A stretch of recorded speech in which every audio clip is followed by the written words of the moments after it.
I forgot to set the playlist to shuffle. Whoops. Shuffle loop. I also need to make sure the audio is actually at a good volume. Okay, that seems a little low.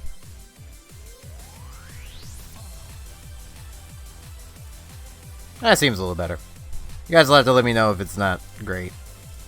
There's so much stuff. I forgot how this works. Hello, AI.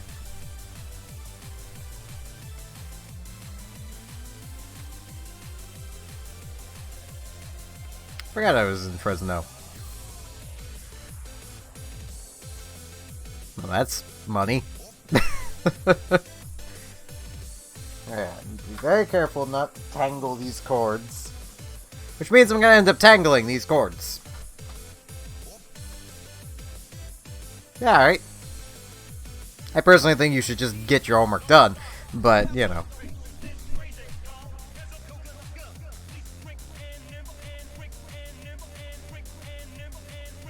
This job doesn't seem bad.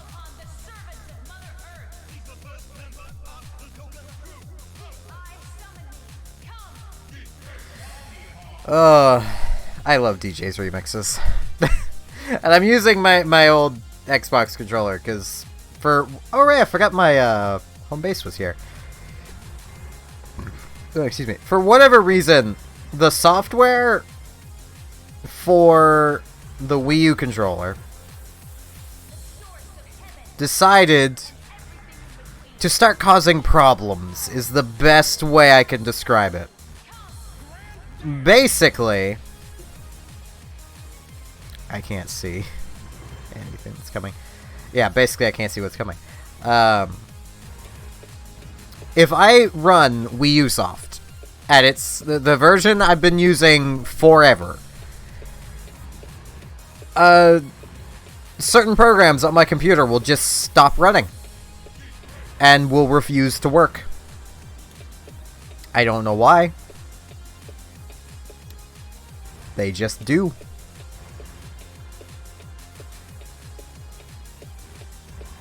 Hello, Jay.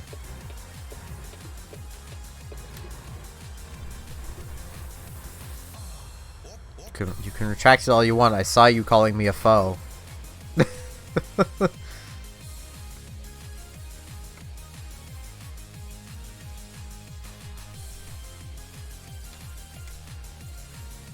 This is heavy cargo. This truck can literally not be any better at dealing with heavy cargo, game.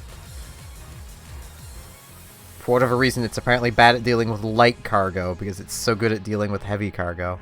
I don't understand how trucks work. I don't know how being good at heavy cargo would make this thing bad for light cargo. You would think it would just make it even better for light cargo, because it's lighter cargo.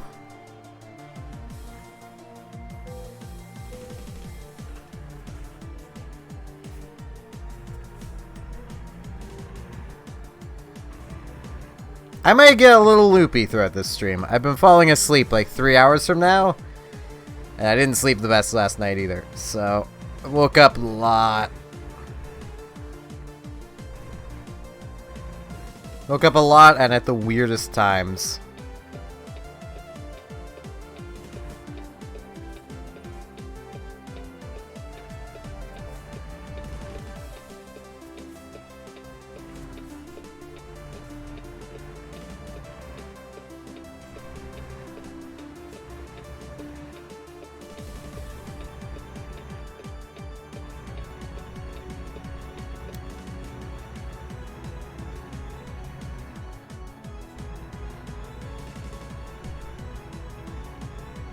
Yeah, I was gonna do hypercharged, but I figured it would be way too much effort to set up.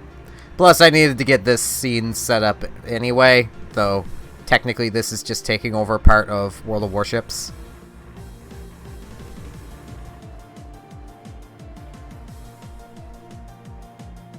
I forgot to change the thumbnail, didn't I? I knew I was forgetting something! I will change that really quick. It should be changed. Yeah, thumbnail has been updated. I always forget something. Always. Without it, I'll forget something. Wait, am I supposed to turn this way? Okay, I am. Okay. I don't know why my brain thought this was only a single lane thing. I'm smart. Well, I know why. Why my brain thought that. I'm tired. Fire truck.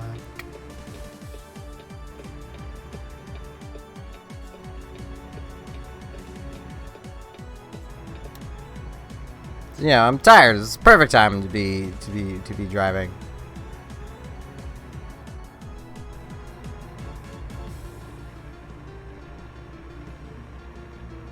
And I thought Robotic may have just sent you to call me a foe because I've been, my sleep schedule's been so broken that I haven't had much chance to chat with her lately, and I feel awful about that. But me changing my sleep schedule is not easy.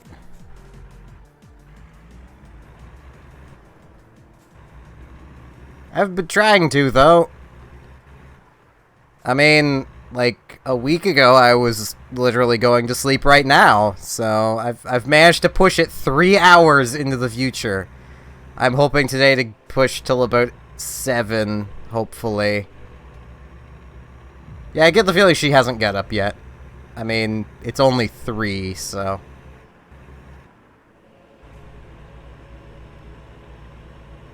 I've not seen her online at any point, so...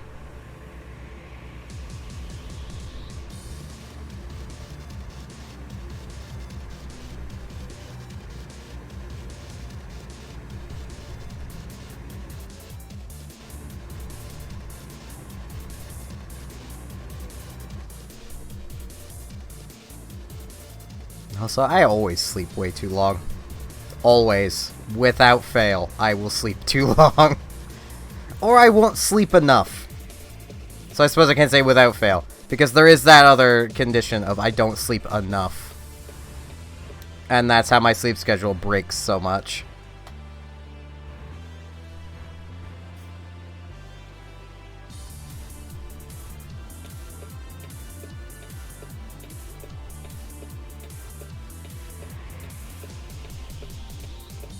Wait, how does this work? Okay. This is a weird road. I thought I might have had to follow the traffic. No, I had to turn the way I turned, only sooner. Sorry, traffic indicators. I'm not sorry. You're there to get run over, traffic indicators. So the graphics settings seem weird. Hold up.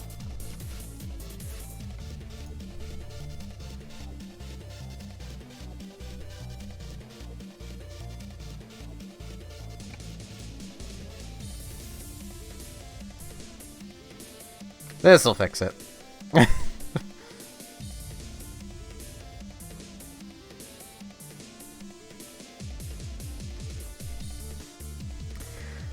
Yeah, usually those times, though, are times where she doesn't want to be up at that point.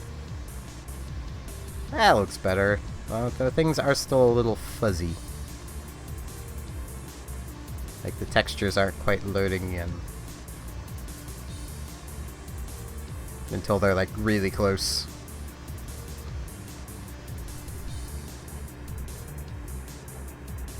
Like, 2-3 days ago, she was awake around noon. And it was because she woke up and just couldn't fall back to sleep. Which was, in a way, kind of nice, because I was actually awake, because it was around noon. And I had already done my Animal Crossing stream for the day, so... Because it was Sunday. Because I had already done the stream, because it was Sunday.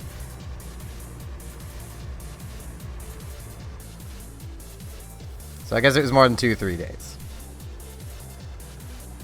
Time, what's that? Hello, Jadens.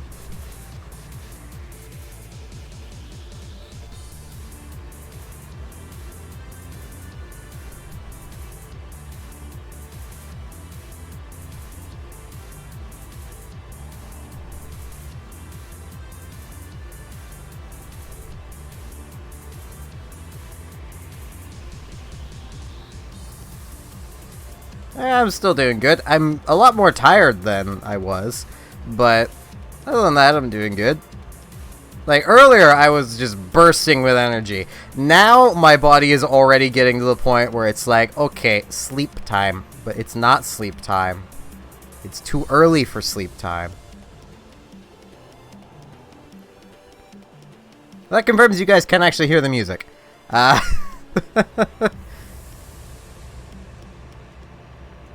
Tis DJ the XS remixes.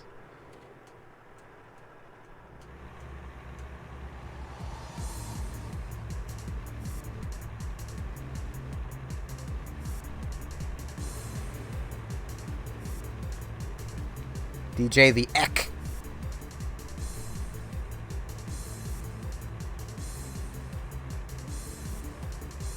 I have this whole cup full of coffee. It should help. Maybe.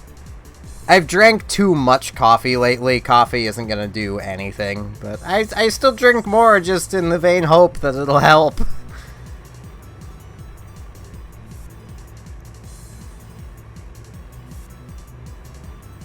Yeah, I really hated moving AI, so... Though my hatred of moving was I didn't want to move.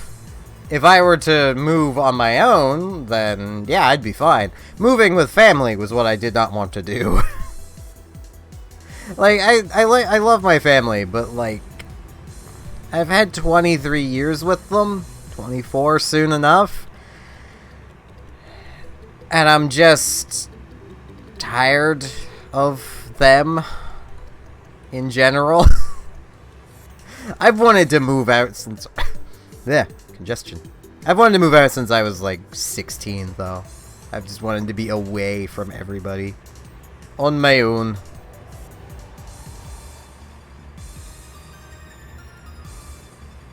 Low round.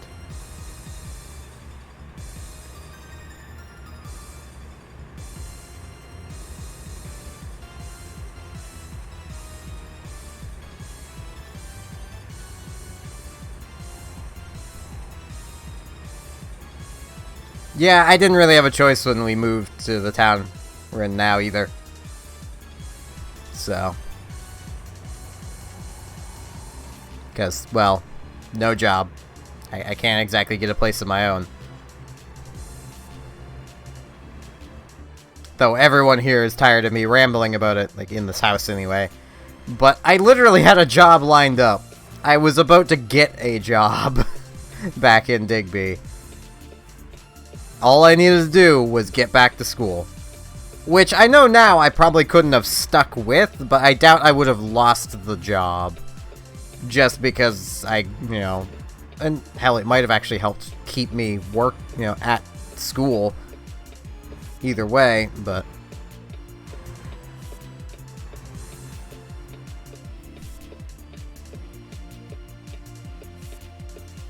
And I was also just about to start going back to school. And then we moved.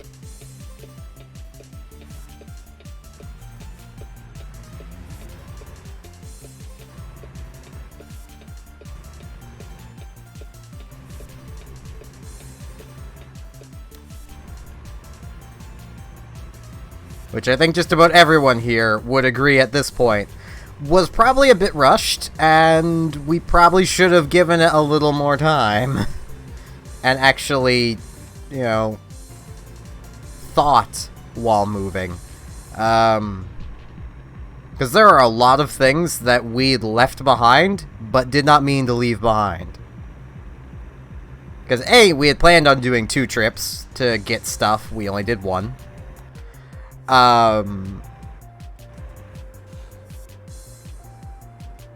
And past that, just like the day of the move, everyone except me, really, at least that was packing stuff. So my oldest brother was just sitting on his ass doing nothing. Everyone was just kind of running around like chickens with their heads cut off, except like me. And I had spent literally that night packing everything I wanted into literally, I think it was like, I have a black metal case. It wasn't initially black. I painted it black.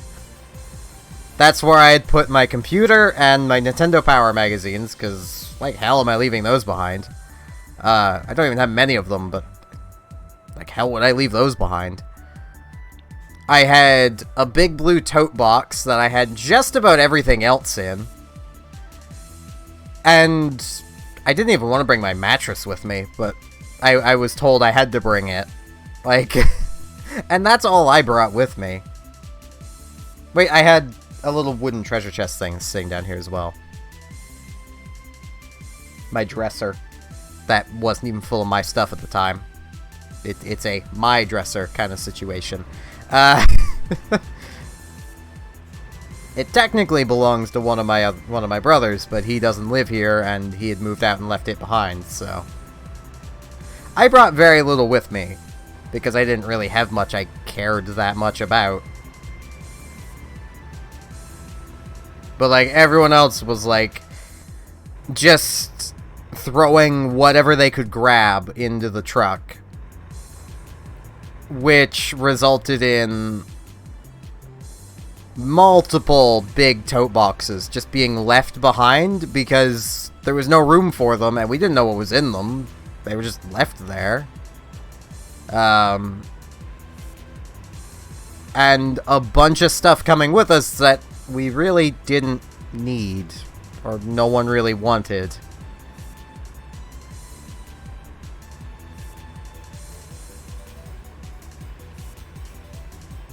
Like, legitimately, we packed 4 people's stuff into a moving truck and was gone in, like, an hour and a half. Like, that... And no one except me was packed in the first place. And I had put it off until literally the night before because I knew I could. I didn't have that much stuff to bring with me. But I was basically just sitting around going, no one's packed. Is this move even going to happen? Because no one's packed. No one prepared. There was a few things that had been packed, but like no one's belongings had been packed. Like, we had kitchen stuff packed. Except the stuff we were actively using. Which was half of the dishes. Because we didn't really have that many dishes. Like, any of the appliances in the kitchen. None of those were packed because we were actively using them. There weren't even really any game systems packed because those were all being actively used. Like... We basically had the dishes no one's allowed to touch packed, and a few odds and ends from, like, the living room and stuff like that. Bunch of VHSs of various movies. It was not a well-planned move.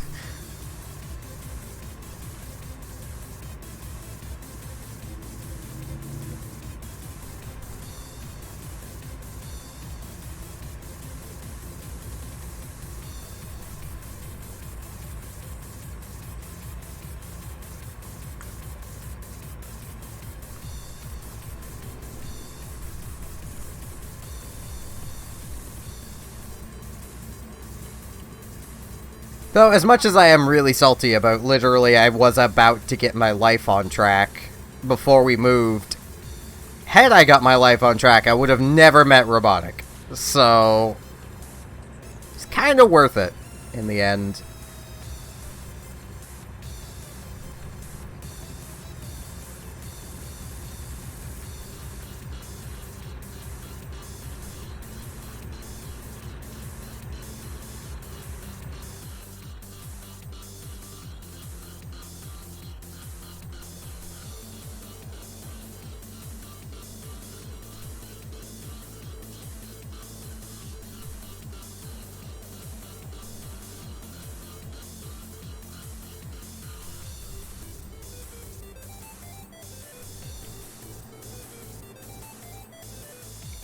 I keep forgetting that I have pressure-sensitive buttons again. I can actually, you know, subtly brake. I don't need to, you know, full brake.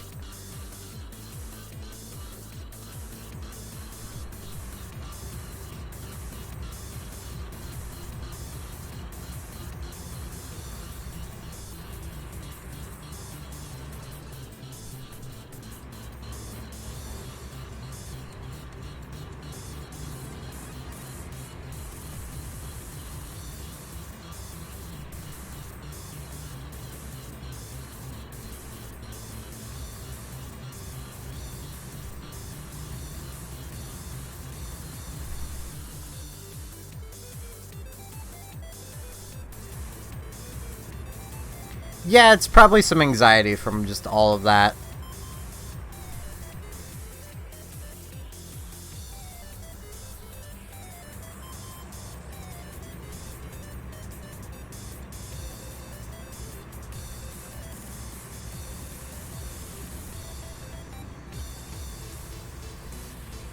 My advice is to basically just hug and comfort her as much as you possibly can. But I'm very much a dog dad kind of thing. Like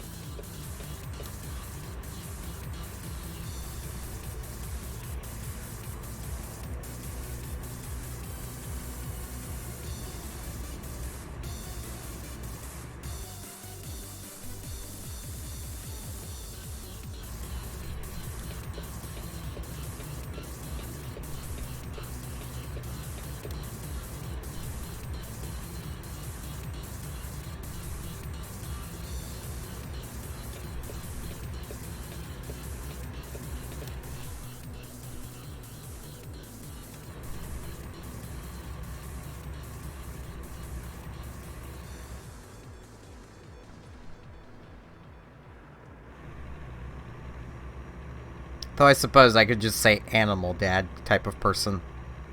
Like, because I'm very, I baby every animal.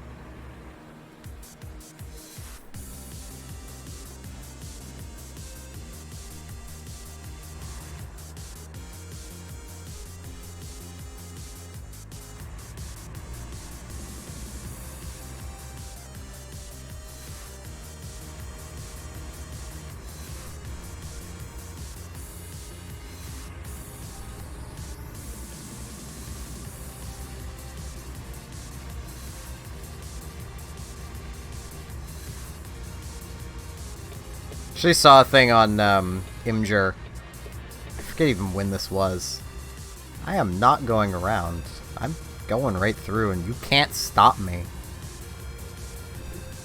Can't stop me!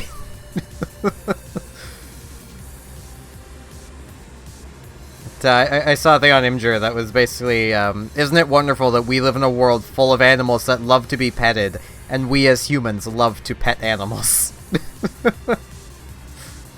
It is very true and very wonderful.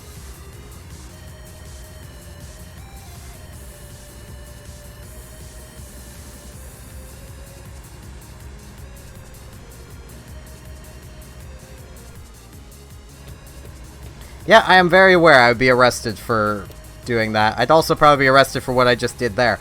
I'm not a safe driver in this game. Have you guys just noticed that? Like, I've yeeted cars into oncoming traffic, and you're just now noticing I'm an unsafe driver. Oh god. Forward! Forward? Oh jeez.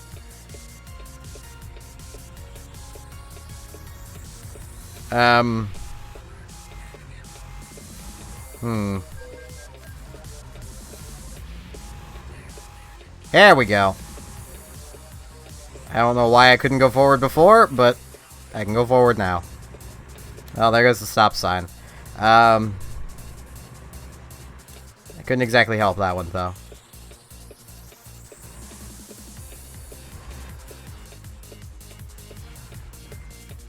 In real life, I would be much more careful and, you know, follow the law. But this is a video game.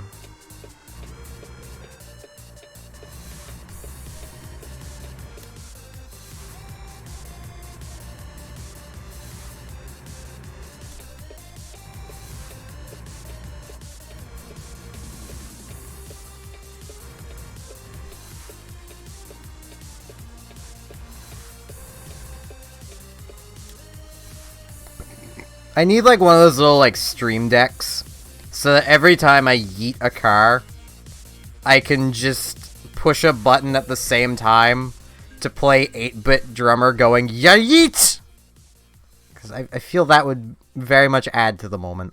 I'd want to edit the video so that they can play a little video of him throwing a car.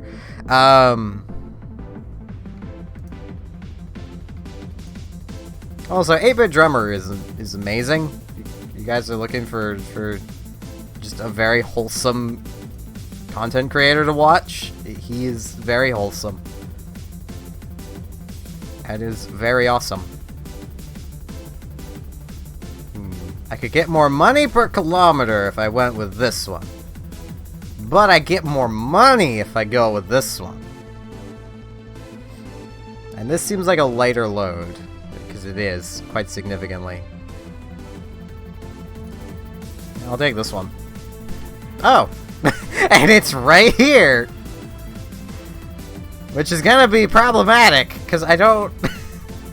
Oh, the other job was here too. Oh, jeez. And that being parked right there is gonna make this a problem. I can do this, though.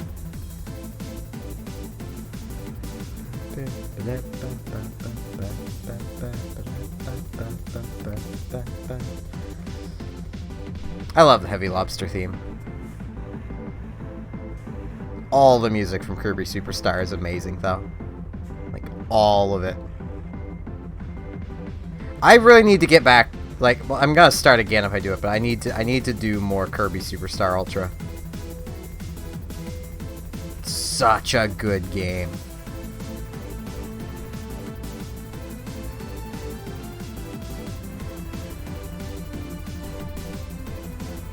Like, it's safely within my top 5 or top 10 games of all time list. I need to eventually sit down and make that list in full. I know EVE Online is going to top the list. Like, there's no way it couldn't.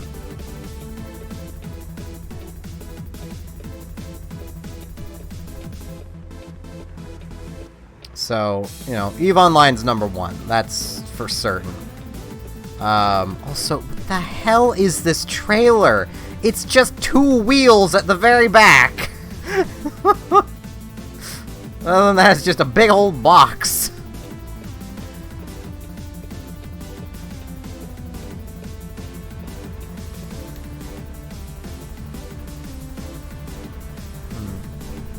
What would #2 even be? See, this is the point where it gets hard, because EVE is just definitively #1. Like, there's no question there. It's easy. Sorry, sign. Oh, jeez. Now no one will know where they're going. Oh, it is floating!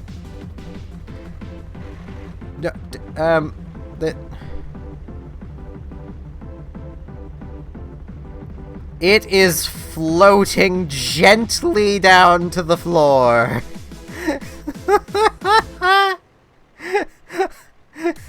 I broke its physics!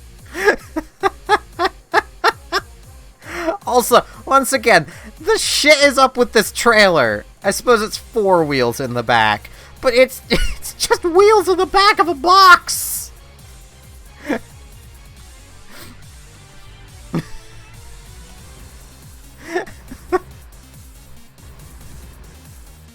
Beautiful.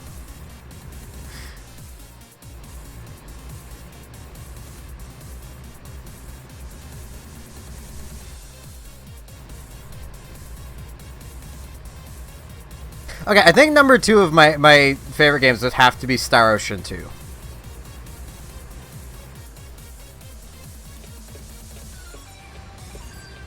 It's just such an important game to not only just me, but like my childhood. Even now, I still enjoy playing it every single time I pick it up. It's a game I've replayed so many times, it's unreal. And I still feel like I haven't seen everything in the game yet.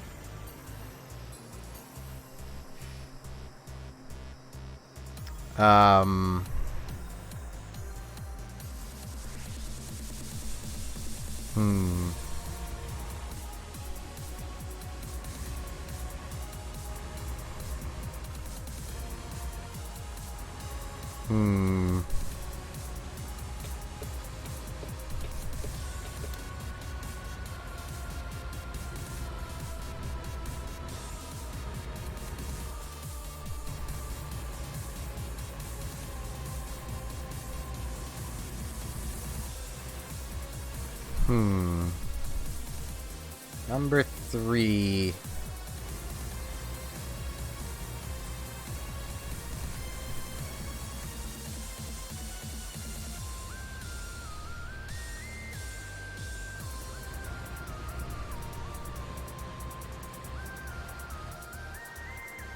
Number 3, I think I'd have to say Final Fantasy VI. Number 4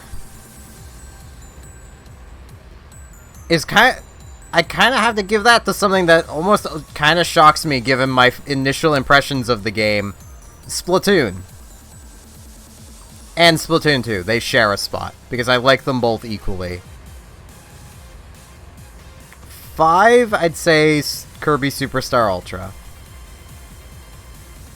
So yeah, there's top 5. Being EVE Online,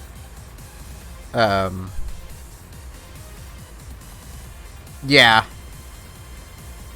What do you mean was? It is great. Yeah, EVE Online, Star Ocean, the Second Story / Second Evolution, Final Fantasy VI, Superstar Ultra, and Splatoon. Those final 2 slots I think I swapped around. But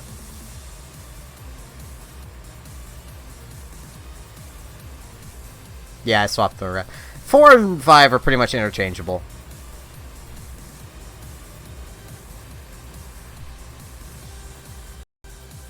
Name off, like, your 5 favorite games. And, like, if I was to continue it into 10, it becomes a little easier because, like, it's less of a pedestal you're putting it on as you get lower. So, like, number 6, I could easily just say Earthbound. Number 7, Uncharted Waters on the SNES. Specifically that version, because the music really adds to it. Number 8, probably Final Fantasy IV.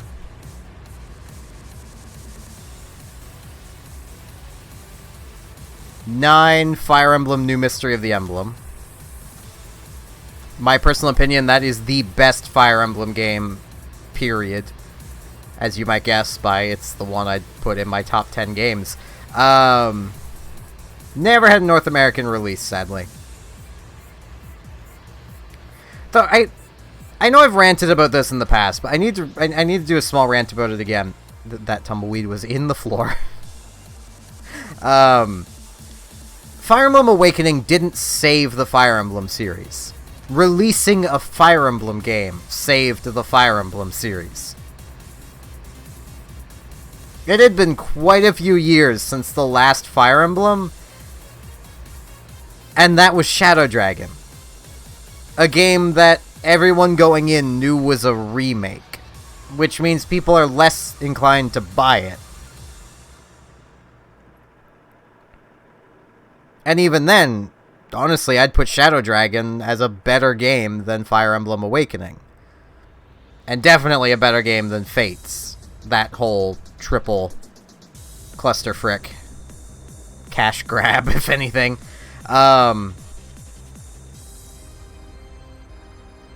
Those were in the air. Okay, this game is a lot buggier than it was last I played it.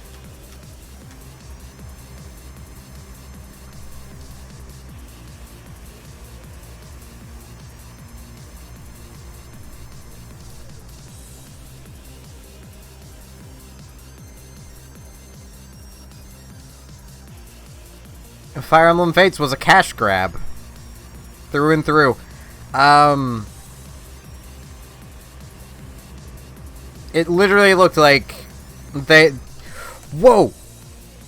What the shit?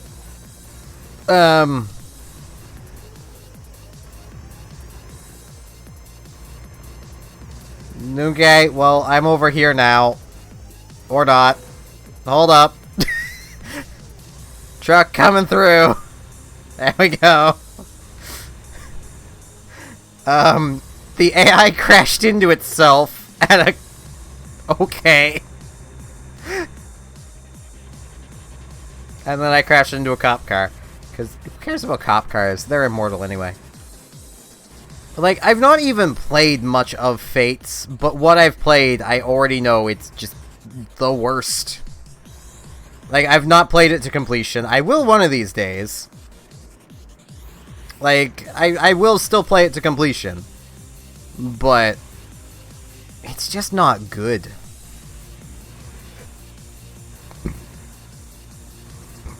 Oh, excuse me. The story is just convoluted for sake of being convoluted.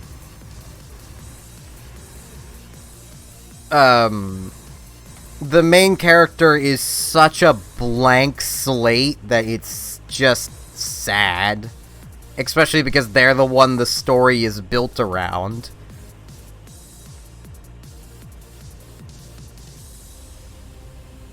Like, you could make that same argument about Three Houses, of like, the main character's just kind of a blank slate, but your character isn't so much the focus of that game as much as Sothis is. She's the main focus. You're just her vessel. Like,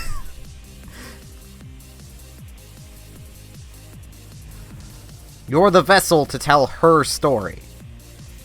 And that works. But Corrin doesn't have that. Corrin is the main focus of their own story, and they're just bland.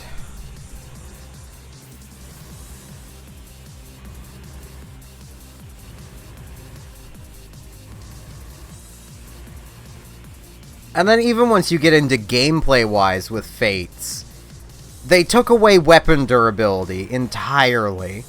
Except on random things like Dragonstones. They still have it, because whoop, who cares?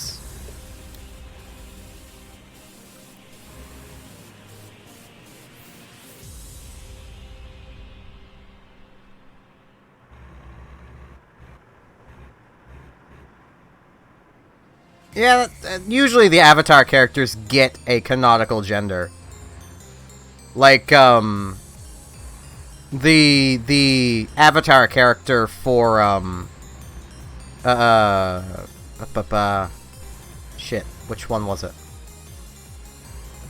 The game where Lin was the first main lord you run into, the Tactician, is canonically male. The new Mystery of the Emblem character, not Robin. Robin, I don't think actually has a canonical gender. Robin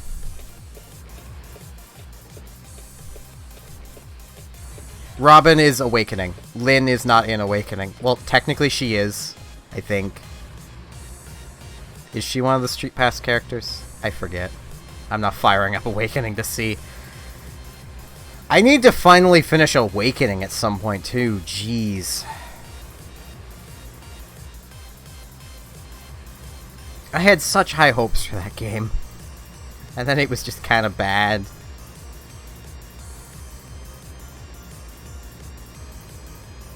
Lin was one of the GBA ones. The character's designation is the Tactician.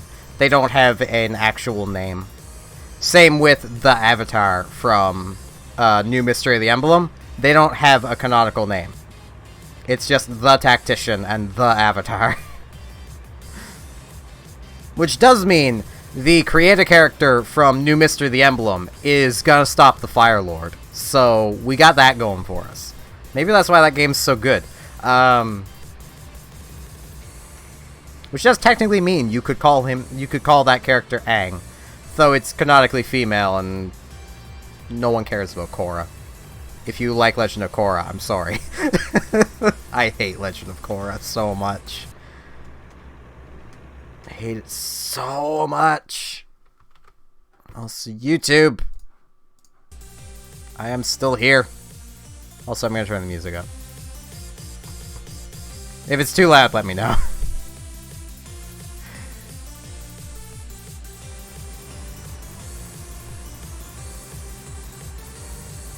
But, like, I I don't actually think Robin has a canonical gender.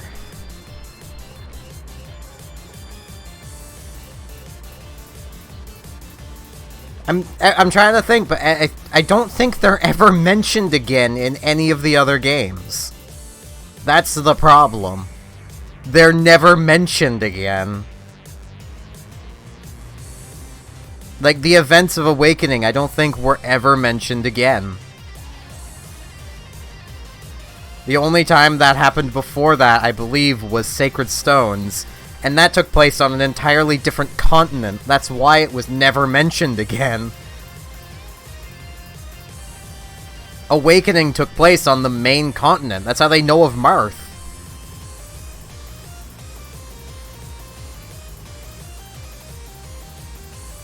See, I didn't like Legend of Korra, but I'm glad you enjoy it. Like, I don't want to hate Legend of Korra, but the first season just drove me off, and I refused to watch more. It just feels like I wasted my time with the entire first season, because nothing happened. The only relevant thing that did happen was immediately undone. Which would have made... Yeah, that's why I'm trying to avoid spoilers. Though, I'll mention AI. From what I've heard, it's generally advised to not watch Season 1. So, I don't think I could say anything that would actually spoil anything relevant. Because Season 1 didn't matter. But, like, the hook at the end of Season 1 would have been so cool had they not pulled out their giant eraser and erased it. Like, that would have been a cool story to tell, but they just didn't.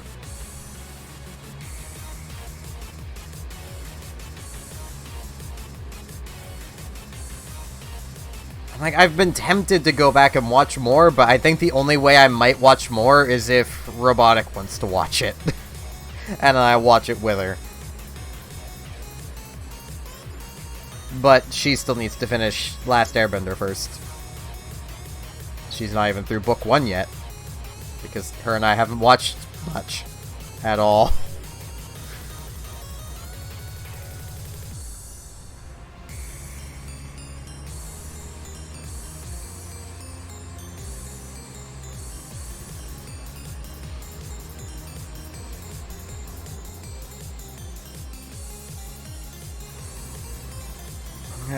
If any of the bendings are broken, it's Earth.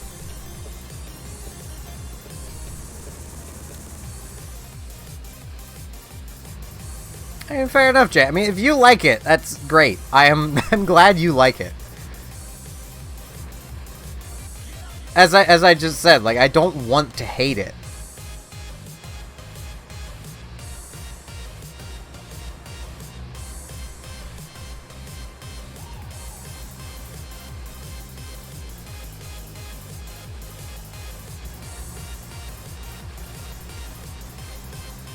Yeah, The Last Airbender is probably one of my favorite cartoons of all time.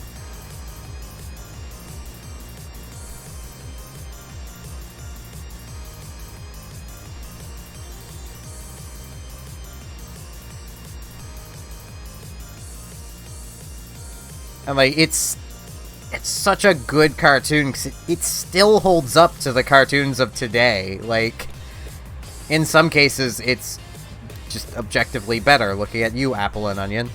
And Uncle Grandpa, and I could continue naming bad cartoons, but... Okay, I can't say Uncle Grandpa's actually bad. I've not seen any of it. I've literally only seen the non-canonical episode of Steven Universe involving it, and I hated Uncle Grandpa through that entire episode. He just seemed obnoxious.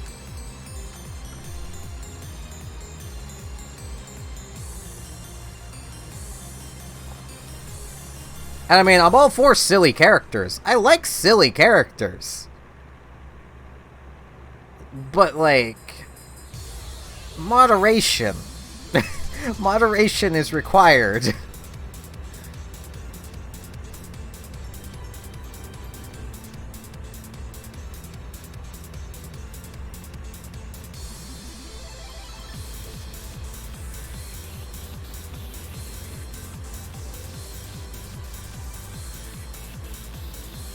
The animation is a PG fever dream. I will give it that.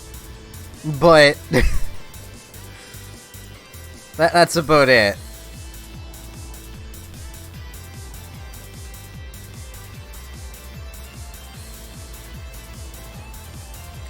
Yeah, it was a The Last Airbender was a cartoon that was basically inspired by anime. It was basically a bunch of creators going, you know, the Japanese treat kids like they're smart, why don't we? And thus they made Avatar. And it could honestly be said that Avatar spawned a lot of modern cartoons. Like, they probably wouldn't have existed had Avatar not been a thing. By that same vein, though, we'd probably still have a lot more shows like Animaniacs. So, give and takes. Because Animaniacs is frickin' awesome. If you ever want to just laugh, and laugh a lot, watch Animaniacs.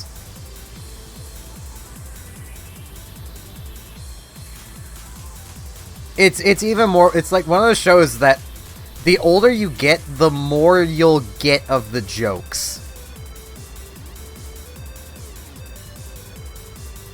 Which is beautiful for a show like that.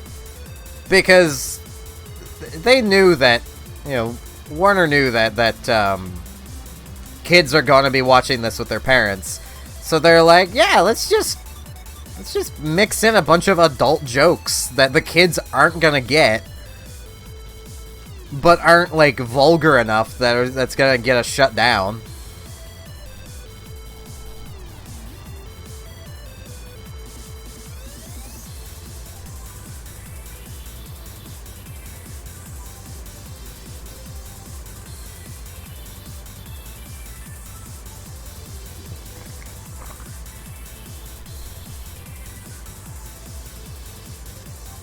Though I am honestly still a bit surprised that Avatar ever got greenlit by any of the big cartoon companies, because it was so drastically different.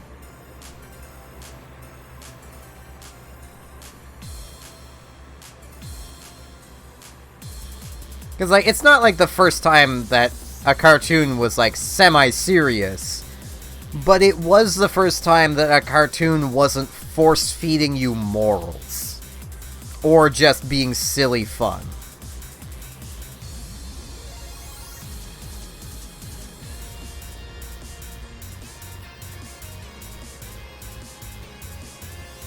Like, you can find other shows from back then that are in a similar vein, but they still force-feed you morals.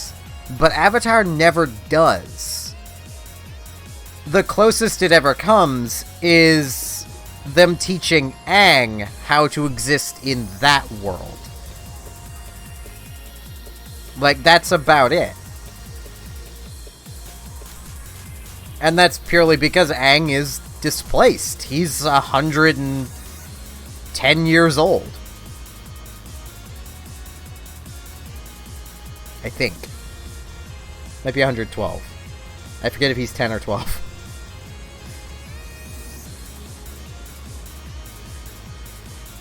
I'm terrible at remembering ages.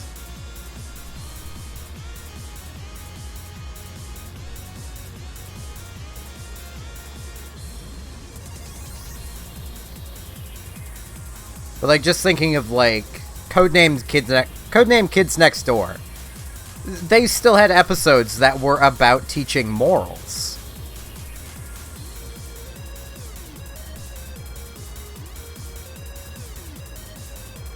Yeah, that would mean he'd be 11 by the end of the series.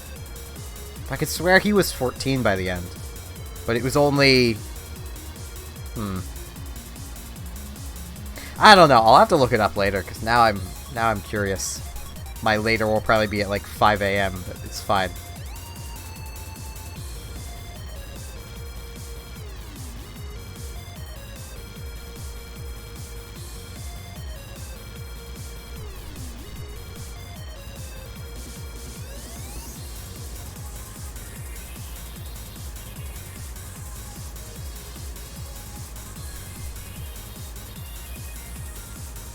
There was, but part of the hook of the show was that Aang had to learn all the elements within a year. That's one of the issues that myself and a lot of people have with Legend of Korra. Is Aang learning all of the elements so fast was an oddity. And then you get baby Korra using all of them except wind. Meh.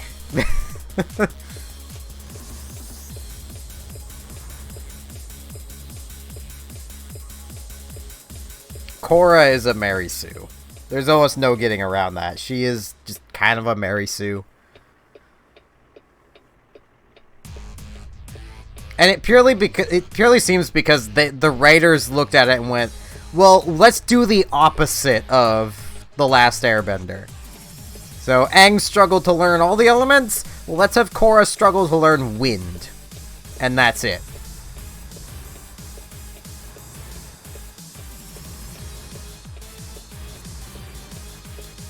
I mean, that's fair. That was probably the intention.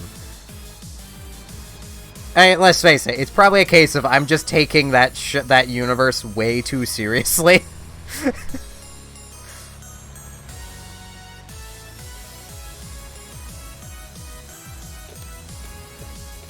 There is a website called Watch Cartoons Online. You can watch it on there. Also, if you have Netflix, you can watch it on Netflix. Yeah, jeez. I did not turn enough.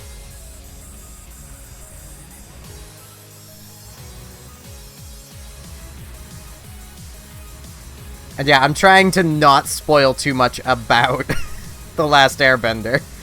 I'm just trying to say the things that are pretty common knowledge, if anything.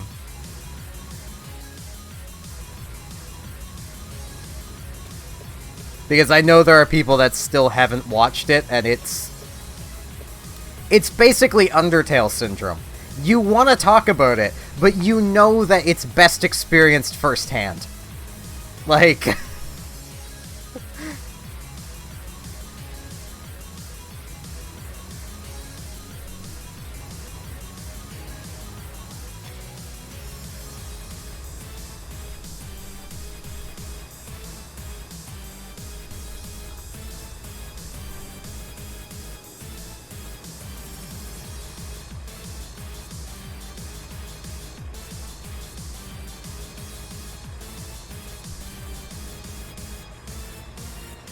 thing is, Undertale is a game that is in its best when you're experiencing it blind.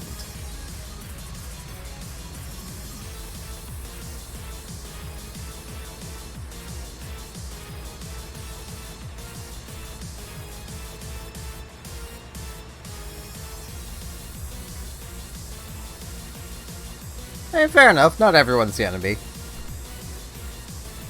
I really love the game. But that's just me.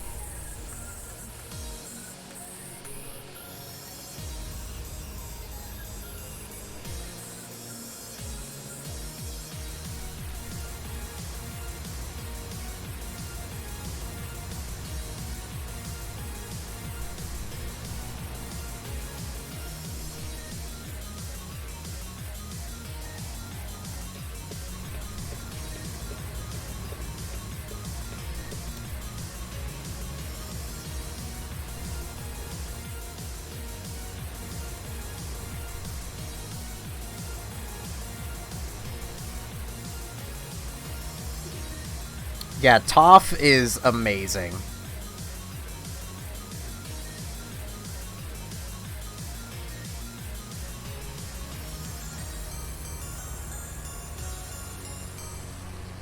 Toph is legitimately, I think, my favorite character from The Last Airbender. Like, as a kid, I legitimately, like, I looked up to Toph. Like...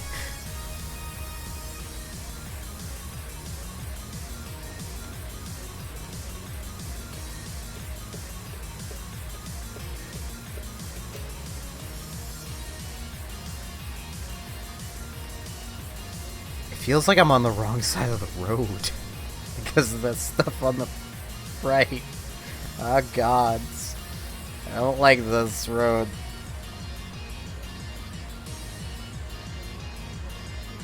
Well, maybe you can convince Robotic to watch Avatar.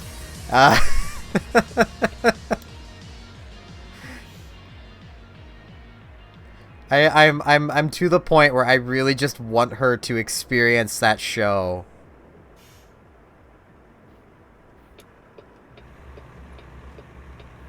Like, I don't care who she watches it with, I just want her to see the show so I can talk to her about it.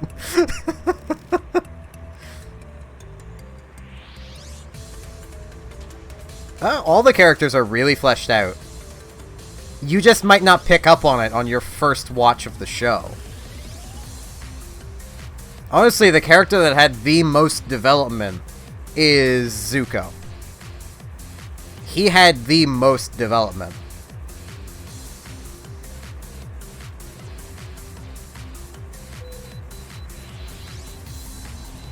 Calling my truck fat, but I'm carrying a lightweight.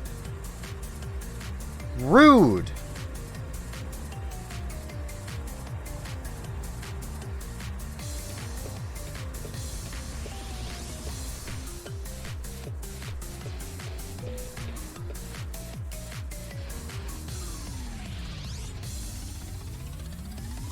I don't want to say more about Zuko because spoilers.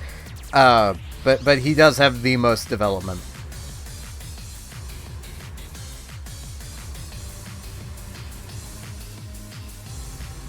And everyone needs an Uncle Iroh in their life.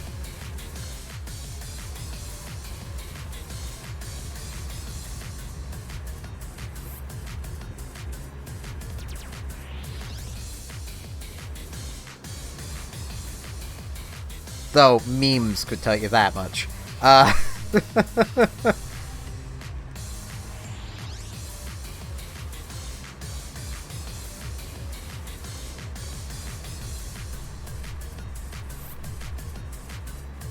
In my personal opinion, Avatar: The Last Airbender, as a show, gets better in repeat watches. Because you can pay more attention to basically the background, so to speak.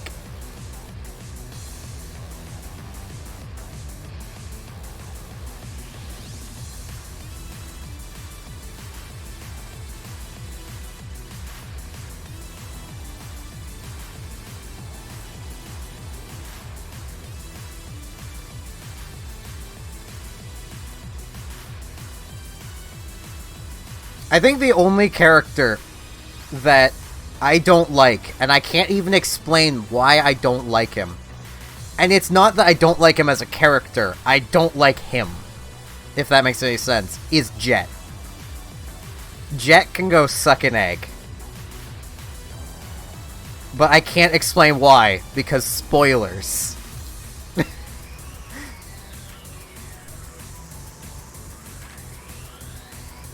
Yeah, the Yu-Gi-Oh! Anime is really good. Just avoid the original series. It's not very good. GX onwards is really good, though. I actually need to watch Vrains. Freedom Fighters. Maybe that'll bring something to mind.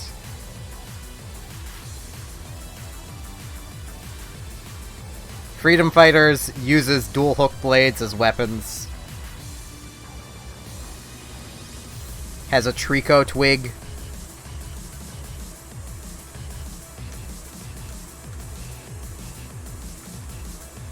He's predominantly featured in Book 1, so...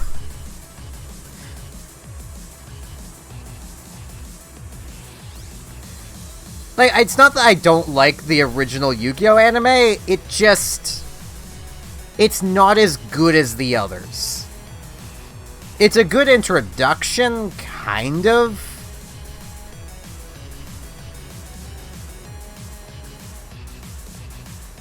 Like, the best way I could describe the series is the first one, they were running with whatever they could, which makes sense. Yu-Gi-Oh! Is king of games.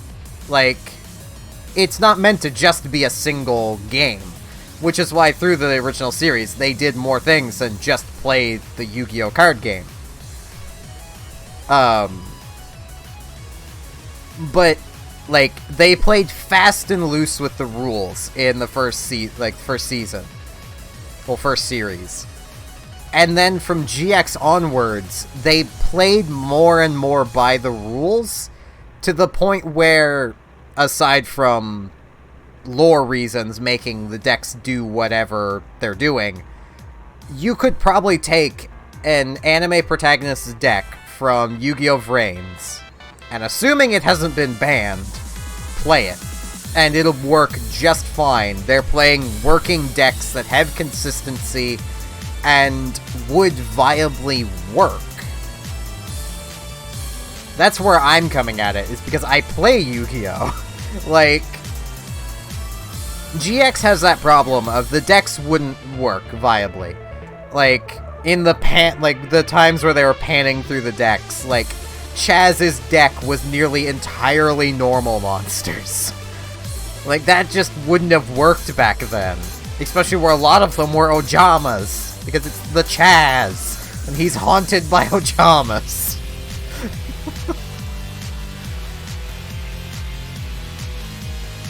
And yeah, the really early Yu-Gi-Oh! Episodes did feel like advertising for the card game, because they kind of were. And yeah, the original manga was really dark. Like, you might see Yami as, like Yami Yugi, as, like, this benevolent, nice deity.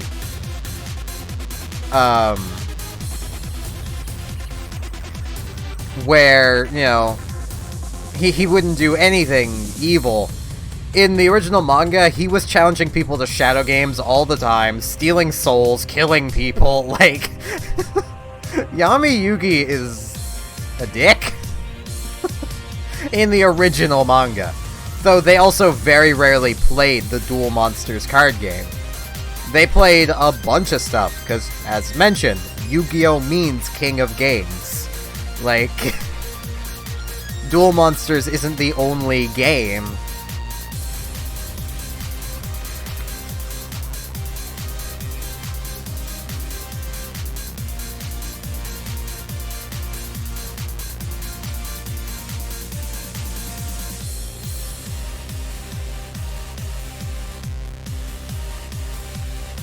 Technically, there was no color in the original manga. So. Because it's manga. Manga don't tend to be colored. For whatever reason. It's probably because it would make it a lot more expensive, and the books are already freaking huge, so. They'll put, like, some color to it, but they won't go all out on the this fuel price.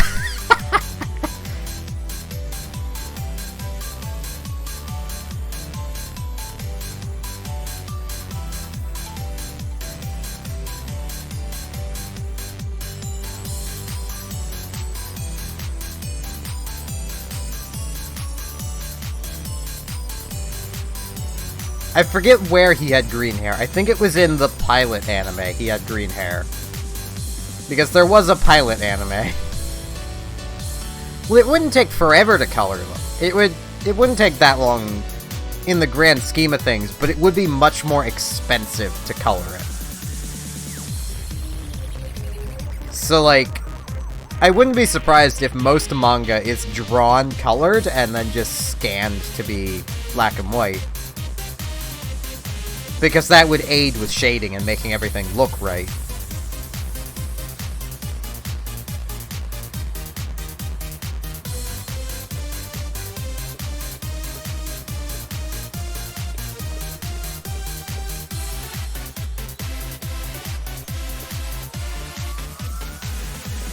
But, like, the printing colored ink, as anyone that has used a printer before could tell you, is expensive, because you run out of it very, very fast, and it needs to be replaced. And printer ink in itself is expensive. Industrial printer ink is even more expensive. Which would be the type used for, you know, printing colored manga and comics and stuff like that.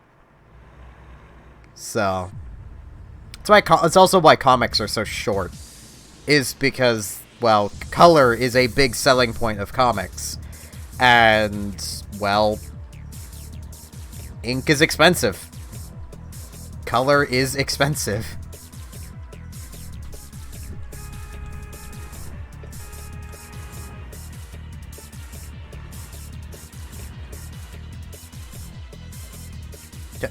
Little black car, you're a dick. I could have made that had it not pumped its brakes.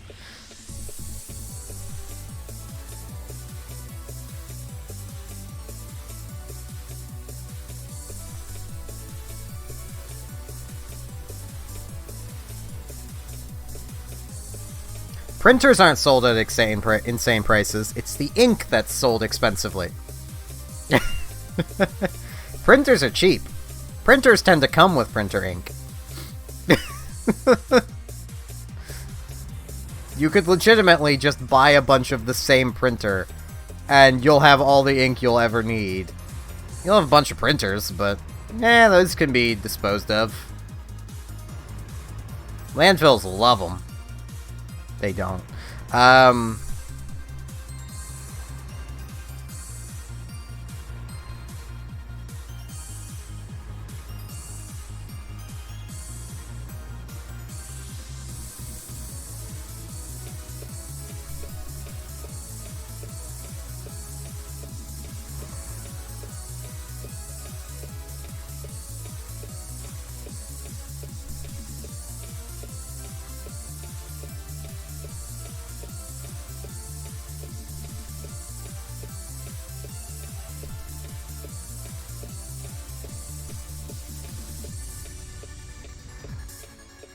Yeah, but if you give them away, then people are gonna think you're a dick, because you're not giving them any ink to use, and then they have to go buy ink.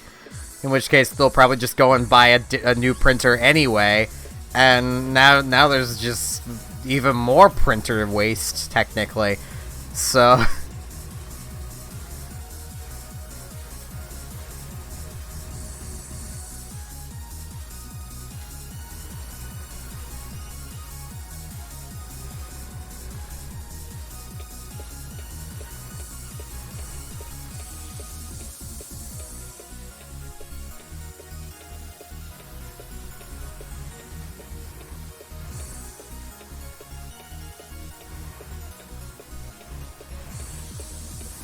True, but it still equates to they'd probably just end up buying a new printer anyway.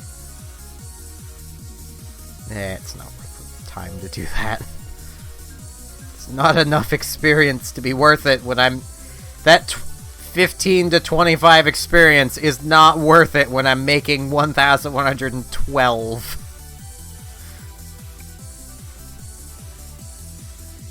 Fuel economy.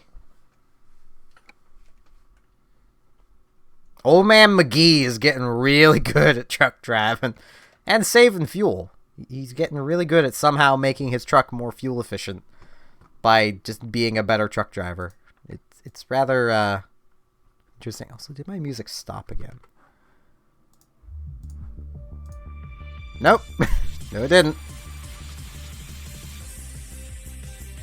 It felt like it did, but it didn't. Okay. What are we looking at? I don't really want to go to Oregon. Oh, hey, I could go back the exact same way I just came.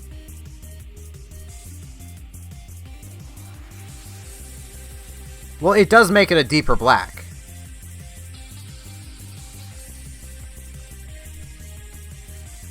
Like, it does do exactly as advertised.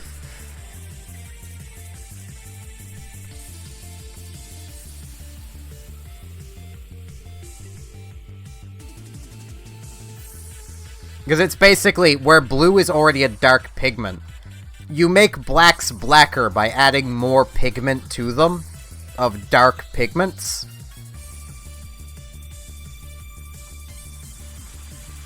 So by adding blue to it, it makes it darker because it's a darker pigment.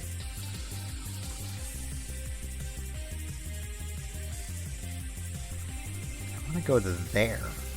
I haven't been to Hornbrook. I have yet to be to the Horny Brook.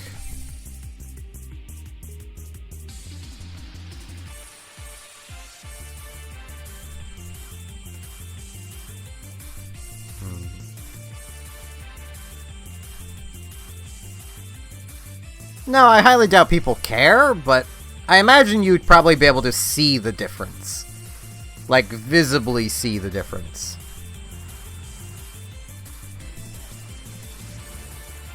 Oh, geez. Getting out of here is gonna be a pain. Wait, is my... I'll be carrying a thing out of here to take back to the exact same place I just took a yellow from. And I believe it's the exact same type of trailer, too. Good.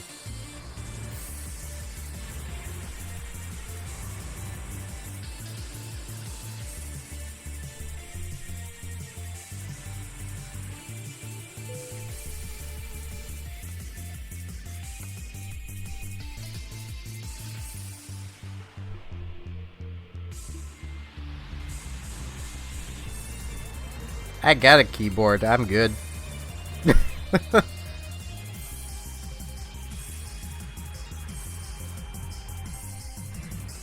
Oh, I'm reading what you're saying there. It's red. Probably like a standard keyboard, but darker.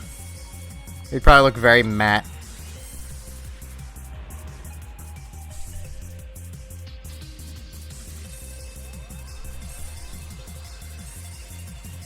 Alright, Jaden's. So I am very tired. As you might be able to tell. By the fact that I'm misreading things.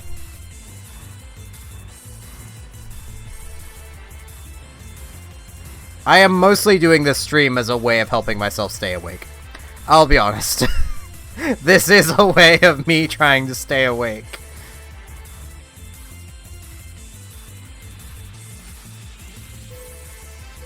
It's not helping my misreading, that I'm pretty sure my eyesight's going.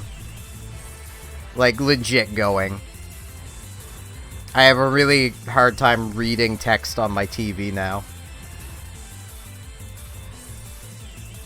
Unless I do this. Then I have a really easy time doing it.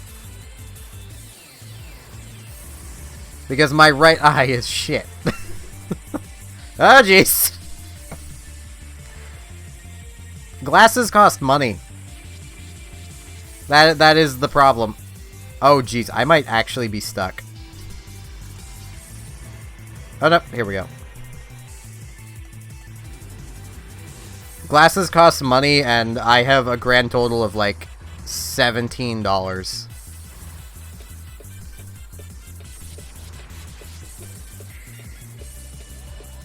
I mean, they're not that expensive around here. It's... Get a pair of glasses would be about $170. But the eye test itself would be like $80, and then the glasses themselves are the $170, $180, and then I'd have to get my eyes tested again every so many years.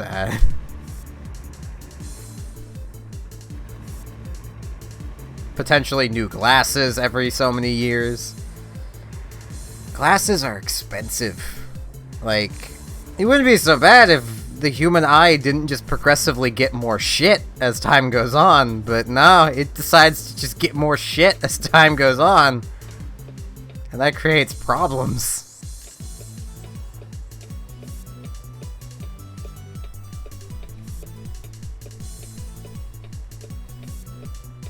Yeah, because the frames of your glasses aren't what you're being charged for, really. It's the same with, like, buying bottled water. You're not buying the water, you're buying the bottle.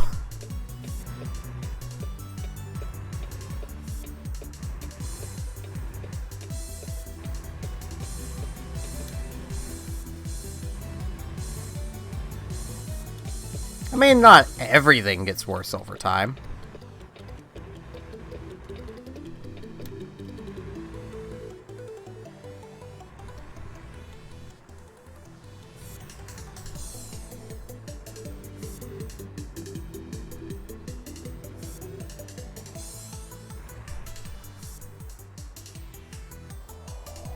I mean, wines apparently get better with time, so... I wouldn't know if not ever drank wine. Wait, no, technically I did, and it turned my stomach immediately, because it was after I had binged alcohol and nearly died, and I can't stand alcohol now.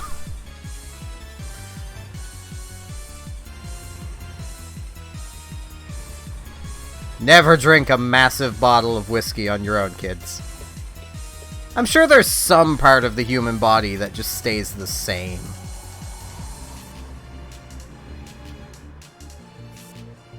Technically muscles. If you work them, your muscles will stay good forever, basically.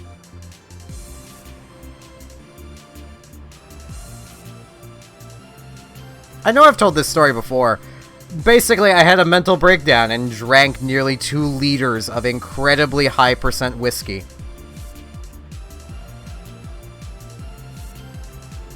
In the span of like an hour.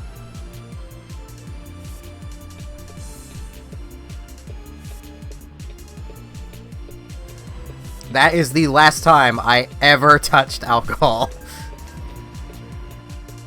How is that my fault? Frickin' police cars.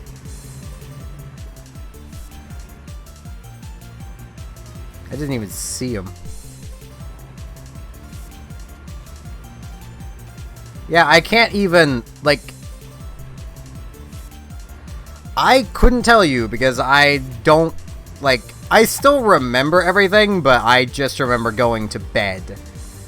I know I probably almost did, but I can't know for certain. All I know now is that if I even go near alcohol, the smell of it just makes me nearly just vomit immediately.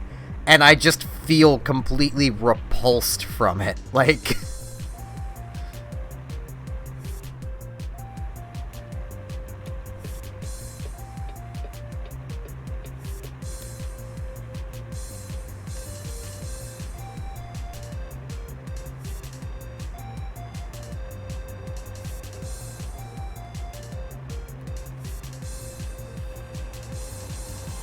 This would have been in 2014, I think. Need to ask Simon, he'd know. Simon is my friend in the UK, and had he not convinced me to stop drinking and go to bed, I probably would have died.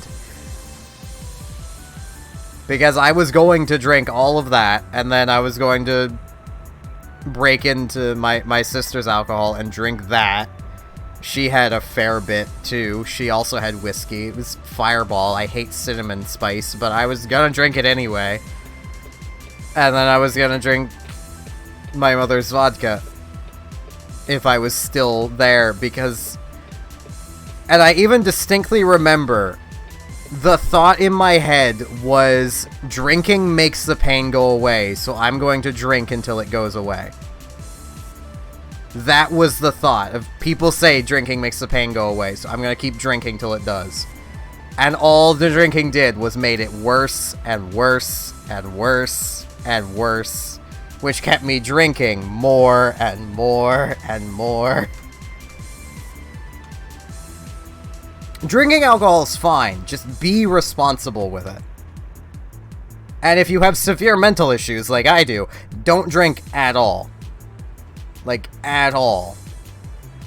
It is not good.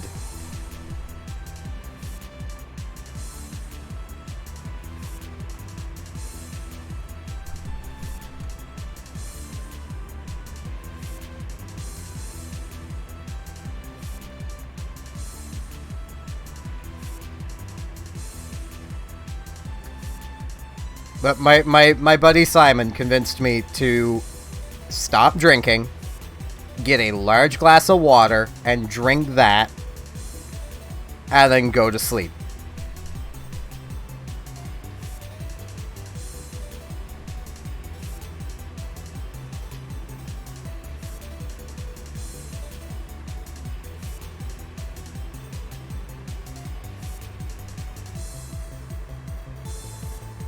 Yes, that is the thing I definitely do not miss about alcohol, is the taste.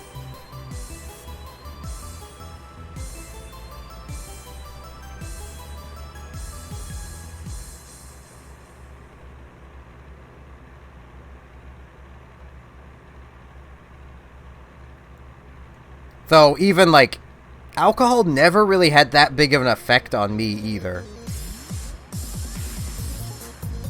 Like, you know how a lot of people will get, well, very obviously drunk? I wouldn't. I would feel slightly lightheaded, but that would be about it. Like, even during that moment, I was still fully conscious of everything I was doing and why I was doing everything. My judgment wasn't impaired at all. I still knew exactly what I was doing. If anything, I knew better what I was doing then than normally. Like, I knew why I was doing it, I just didn't realize that it was making everything worse.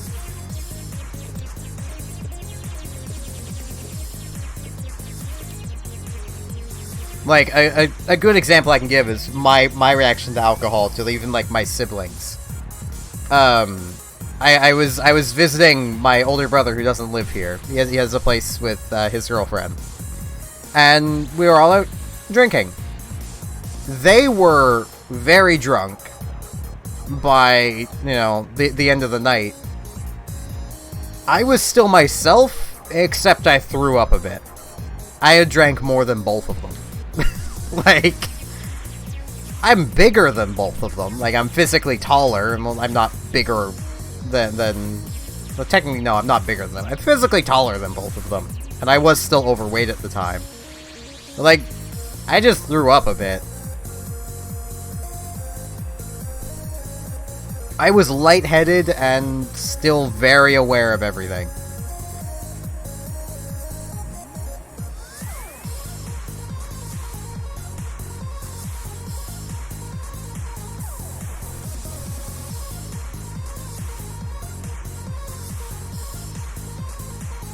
I need to get around to measuring myself again. Because last time I measured myself was when I was, like, 17. I've definitely grown more since then. I've grown in the past year, and I frickin' know it because a pair of pants doesn't go down as far as it used to anymore. Like, it's like, near the top of my ankles now. Actually, it's much higher than that, jeez. Because I'm wearing them now. It used to reach my ankles, and there's now that much space between where the pants are and my ankle. Which I know isn't a very scientific measurement. I just don't have a measuring tape or anything near me. So I know I've grown more in the past year. Frickin' tall, man.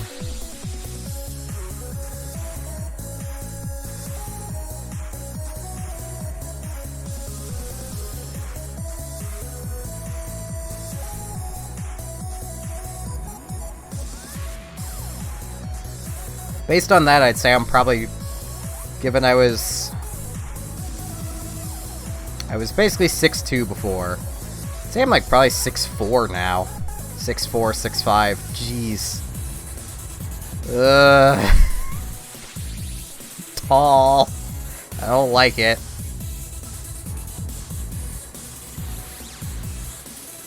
I was around that tall at that age. No one knew.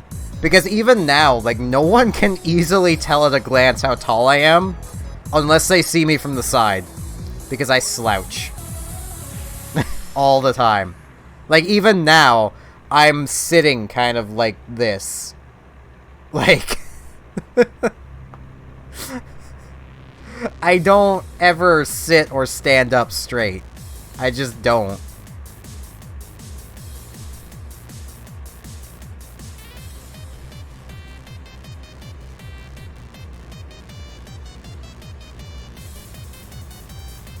Robotic is dinky. I don't fully trust the measurements her sister gave. But if they are actually accurate, this was 3 years ago-ish. She was a little over 4 feet tall. She's dinky. It's adorable.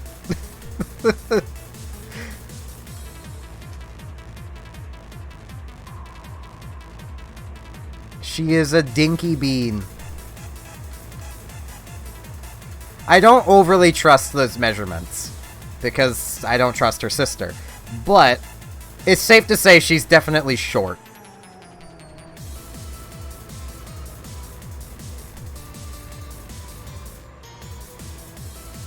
Which makes it all the more funny that I'm a frickin' giant.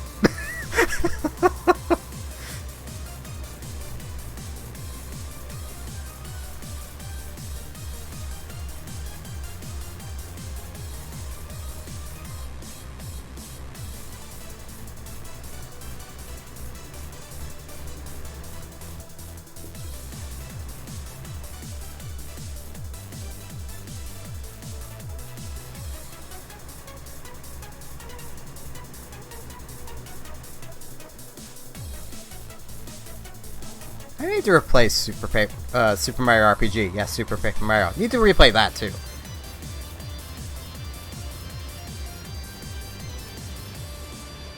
Yeah, I'd say she's probably closer to 5 foot, but I wouldn't say she's much over 5 feet. Unless she is close to 4 feet, which, I don't care.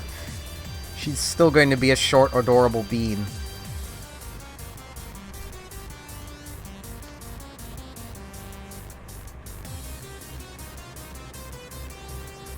I need to get off the topic of robotic, or I will just sit here and gush for hours.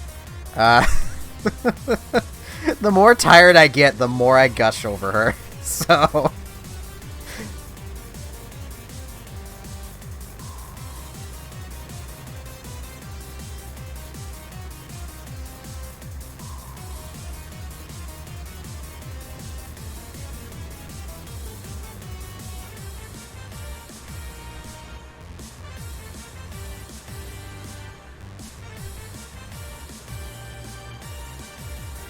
Hello, MD Essif. Or possibly, Mid Asif.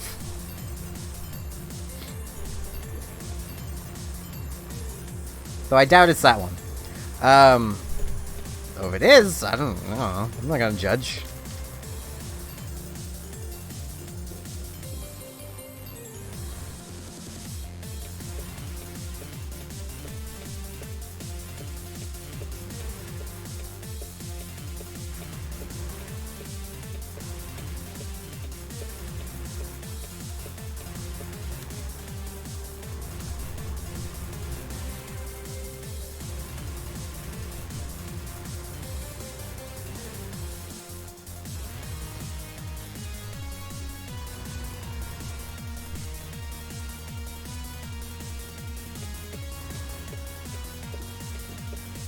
Yeah, I definitely need to play Super Mario RPG for the channel. I would just want to know more of the secrets first. Because I've 100%ed the game once, but I did it with a guide, and I don't remember everything. I just remember giving fireworks to a child. And then having a really easy time fighting Kulix.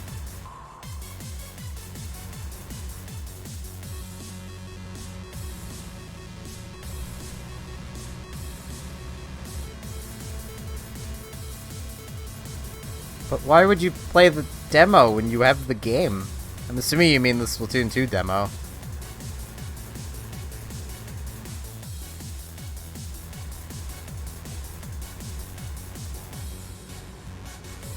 I mean, fair enough.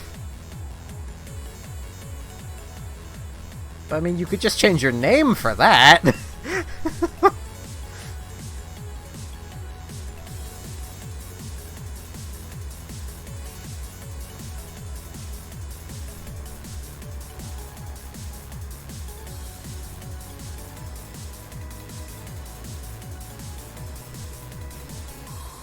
Though I can't say anything. People used to play on alternate accounts for StarCraft 2 as well, even though you could just change your BattleNet name. Like, most people would just change their name to what was called Barcode. Just a bunch of L's. I mean, fair enough, Rand. That is fair enough.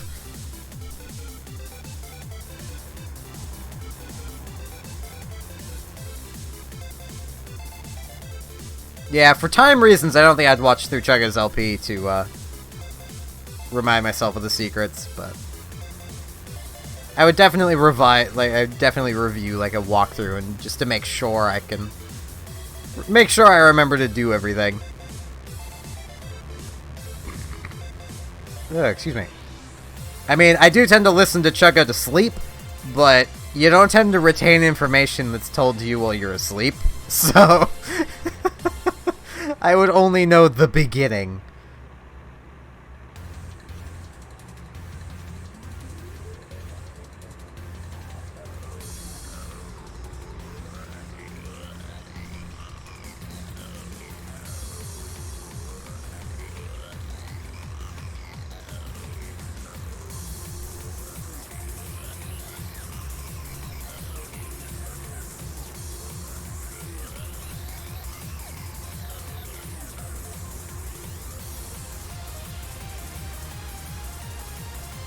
Yeah, that's fine, Jaden's. I mean, the only thing you really missed was me gushing over robotics, so you didn't really miss much.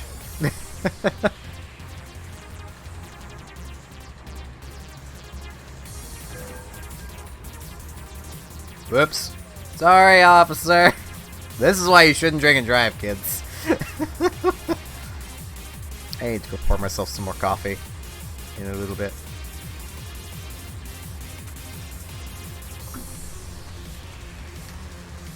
Like, legit, don't drink and drive extends to don't drink anything that's going to cover your face while you drive. Like, if you are going to drink a beverage, make sure it is in a cup that has a straw.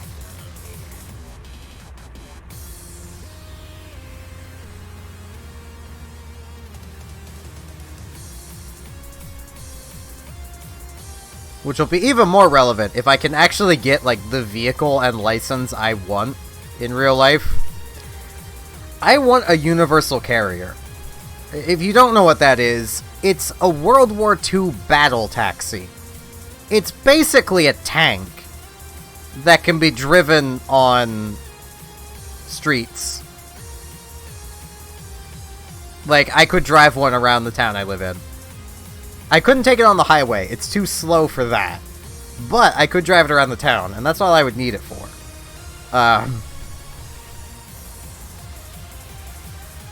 If I wasn't paying attention to where I'm going, my vehicle would be fine. The other person would, they'd be having issues. Yeah, the universal carrier is lighter than a 18-wheeler, but you do still need a truck license to drive it. At least here in Canada. You need the highest classifications of license. But it's a cheap vehicle in the grand scheme of things. You can get them in perfect working order for like 20,000 Canadian dollars, which is nothing for a vehicle. Like,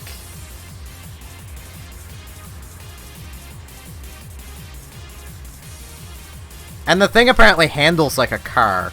So, hell, it's driven with a steering wheel. I want one. I'm not usually one for like military things, but I love it. It's weird, I love it. And fun fact, nearly all the universal carriers that saw service in World War II were built in Canada.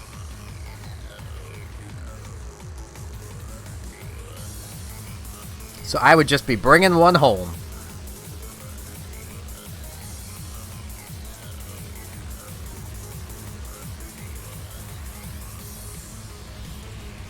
And then I would probably be doing some soft modifications to it. Like things I could take off. Because if I ever got one, I would want to do basically the right thing of, I would want to offer, you know, it to parades, basically. So I would want it to be as authentic as possible. But I also want a roof, and they didn't have roofs on these things. I'd also want a windshield, which they didn't have. So I would need it to be removable. both windshield and roof.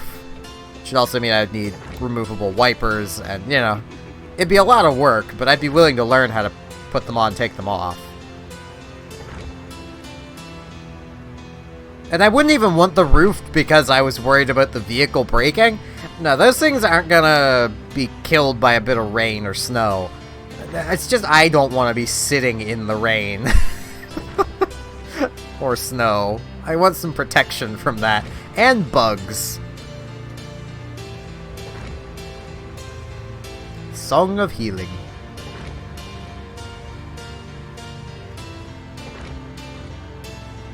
If I remember this remix right, it's about to drop the beat here soon.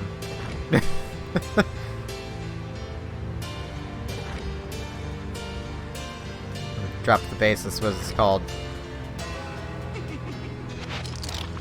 Yep, here it goes.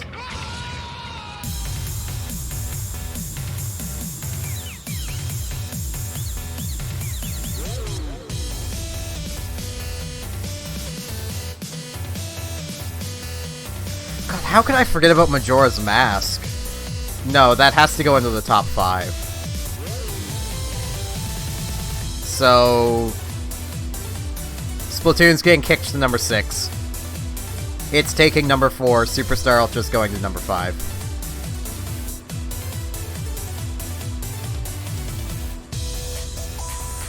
See, this is why doing like a top 5, top 10 list of favorite video games is like the hardest thing in the world, because you might not have thought of a game while you were doing your list. Like, I didn't even think of Majora's Mask. It is such an amazing game.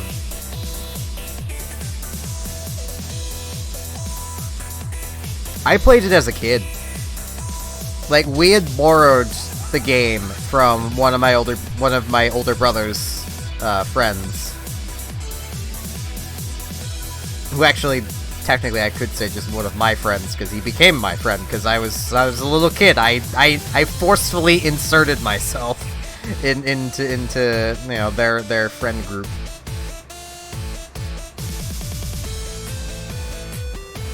Because that's just what little kids do.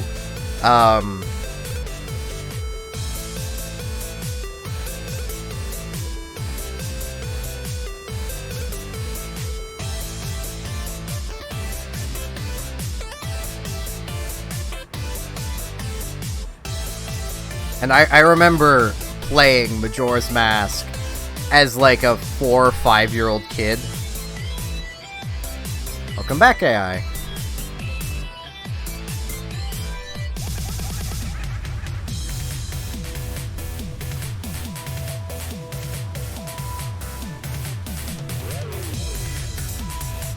Like, I distinctly remember playing Majora's Mask when I was that young.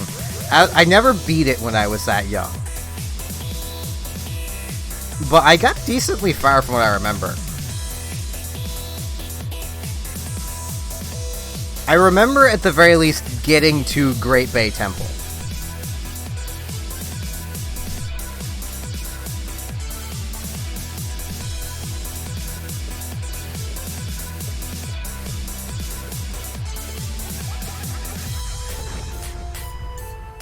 But I don't remember ever actually getting into the moon. I also hadn't done barely any of the side quests because I didn't... I wasn't reading, because I was at that age where I wasn't reading. I barely knew how to read. Well, I knew how to read, I just wasn't. I didn't know the importance of reading. That'd be the best way of putting it. Especially in games. Like, I didn't understand the importance of it.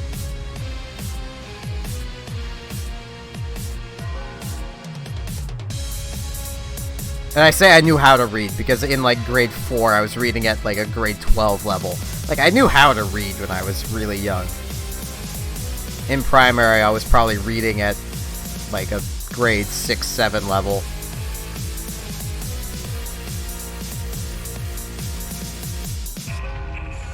Couldn't spell to save my life, but I could read.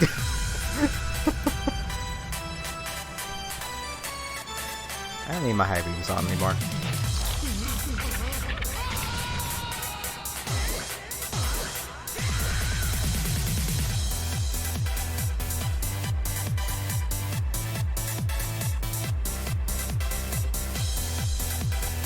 Yeah, I can get that.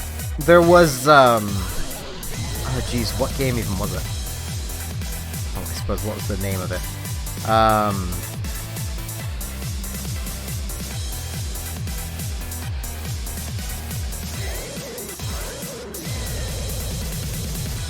Some N64 game. It was actually picked up because I liked the cover of it, but the game itself frightened me once I actually got playing it. Hold up. I know it's right next to me.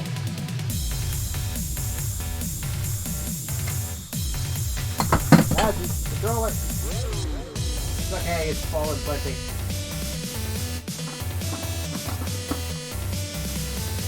Biofreaks. It's a fighting game. This game freaking frightened me, but I found the man on the cover silly. And because my parents didn't really care, I was playing an M-rated game.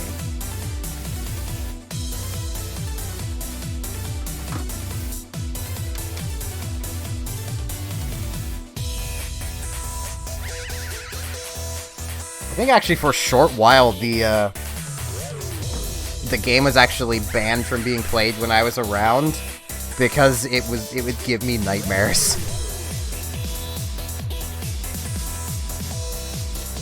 But I'm pretty sure it was rented from Long Branch because I had asked for it because I thought the man on the cover was silly.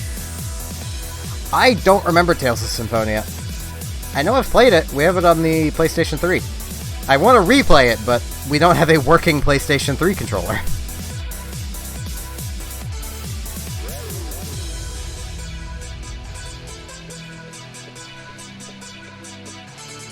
We only ever had 2 PlayStation 3 controllers. And yeah, I've been tempted to pirate it because, and if I did, I would probably even stream it. Because I technically own the game. I don't feel bad about pirating a game I own.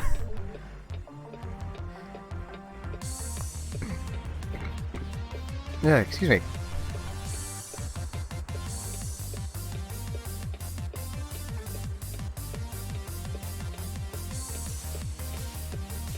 But like, we only ever had 2 controllers for the PS3.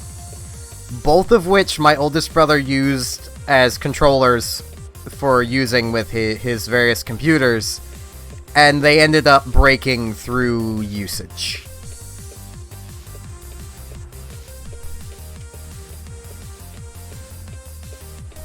One of which was the controller that came with the PS3, and one was a controller specifically bought for him.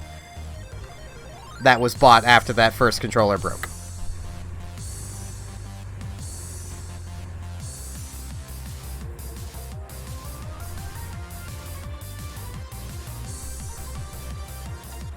I've actually, to this day, never finished Wind Waker, though. I need to mention that. I've not gotten past the Forsaken Fortress in Wind Waker. Like, I always hear it's such a good game, but I have no attention span for that. As a kid, I almost never asked for help with games.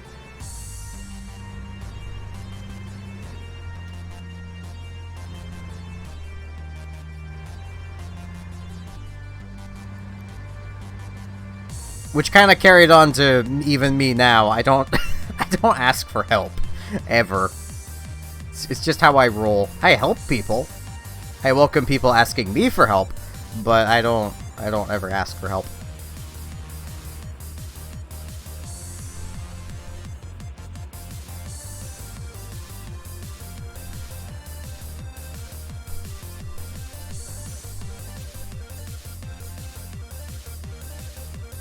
Like, me and 3D Zelda games don't get along very well.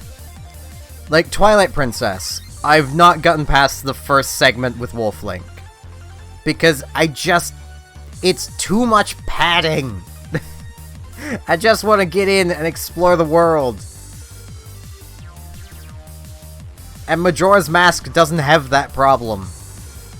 Because it's just basically, here's your short tutorial on how to play, bam, you're into the town, explore it.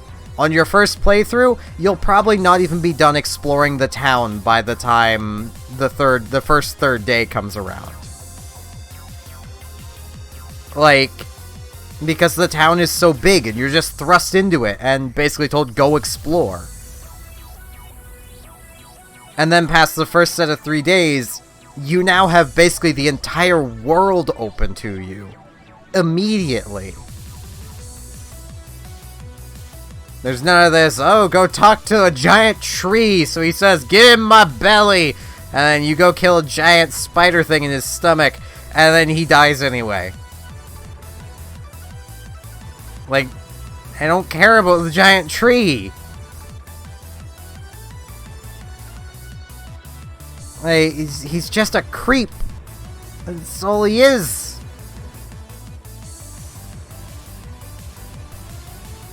And then later in the game, a tiny tree appears in front of the big tree, and it's just obnoxious.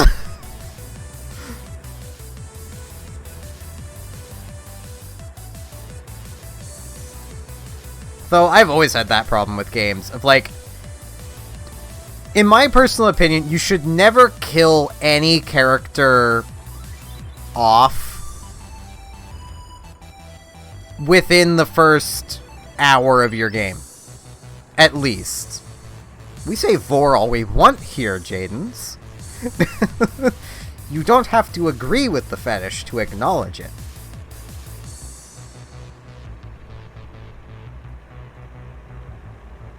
We treat all fetishes fairly here. Except, like, toddler kit, you know, toddler cons. Those can screw right the hell off.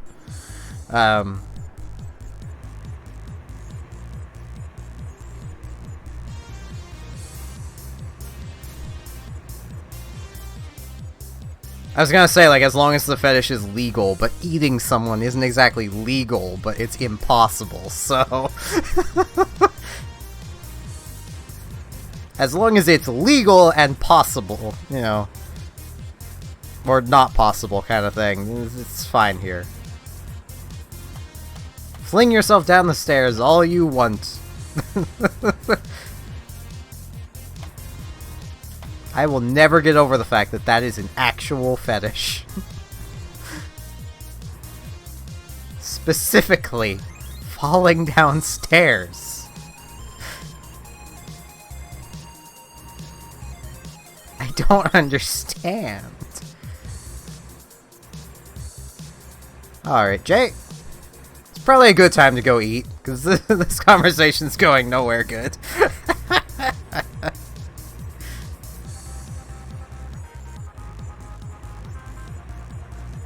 Yes, there is an actual fetish for falling downstairs.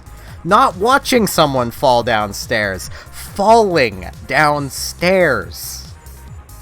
How do you even find out if you have that fetish? Like... Did they just, like, trip down the stairs at some point? It's like, oh, okay. I guess I'm into that. Like, I don't understand.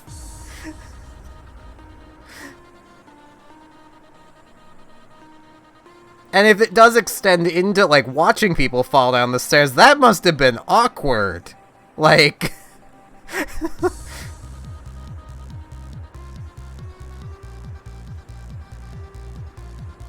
Someone falls down the stairs. It's like, why aren't you helping? I can't. My legs are cramped.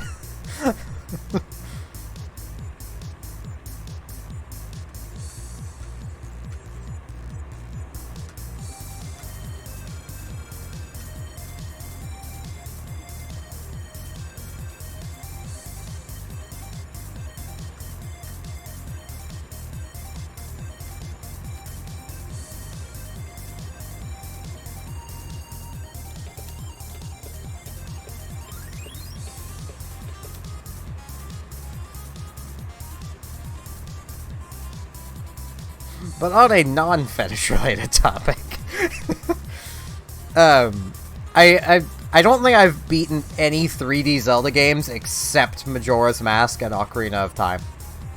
And I didn't beat Ocarina of Time because I enjoyed it. I beat it because I managed to force myself through it.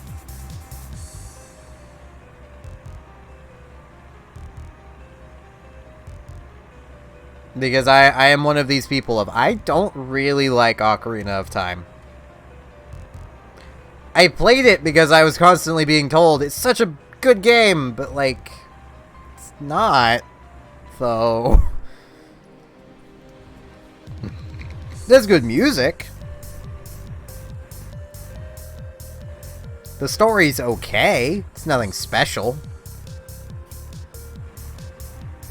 The opening kills it. Alright, Jadens.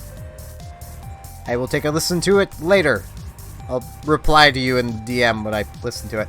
I listen to DM'd songs faster than I do ones in the music channel, which is kind of sad. So if you guys wanted me to hear something, like, really quick, like, nearly immediately, DM it to me. If you don't really care about urgency of it, then just throw it in the music channel and I'll listen to it eventually. Honest. Oh,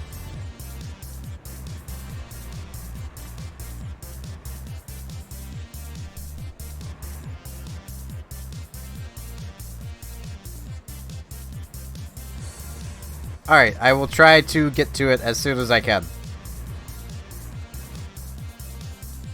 I feel bad skipping songs, though.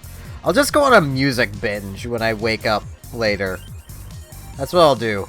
I'll just go through every single song in the channel that I haven't listened to already.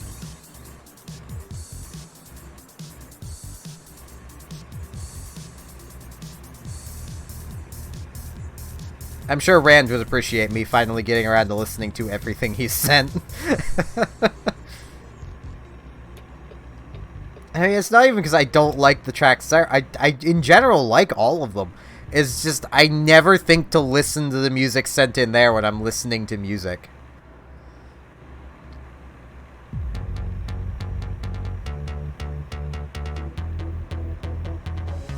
It may be a lot, but like, I tend to listen to like 30, 40 tracks whenever I'm actually listening to music, so...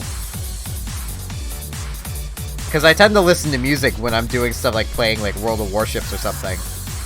Each match takes anywhere between like 5 to 20 minutes, so that's on average 1 to 4 songs per match, so...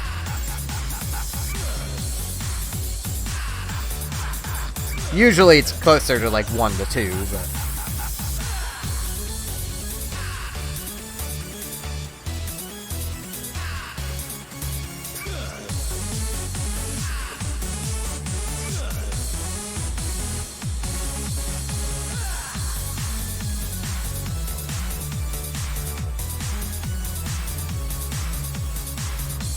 I think after I drop this off, I'm gonna go and grab some drink. I have coffee perks, so all I have to do is pour it in my cup, add milk, and come back, so I will not be gone long. I really need to get like one of those little stream decks, so I can just have a button to like pop up and I'll be right back screen. That'd be convenient.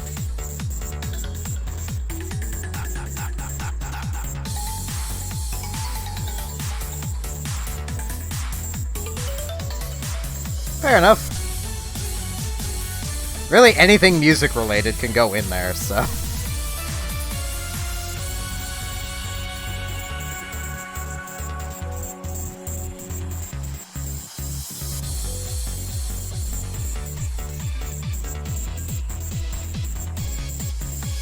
If I was on Twitch, I would just start listening to some of them now.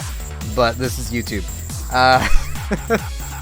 Yeah, like I said, I'm gonna be back in like a minute. Well, it'll take me more than a minute. 2 to 3 minutes. I need to go pour some coffee, add milk, come back.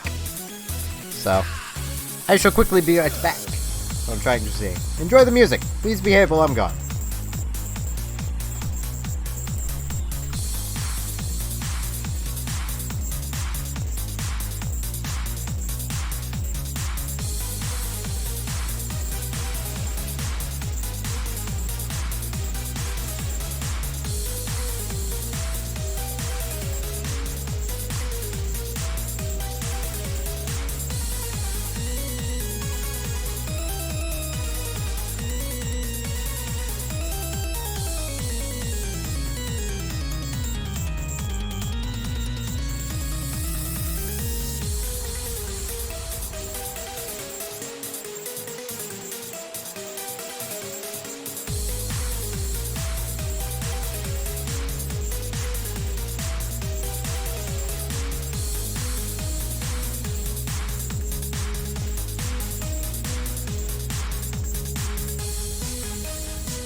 Alright. Wait, what are those?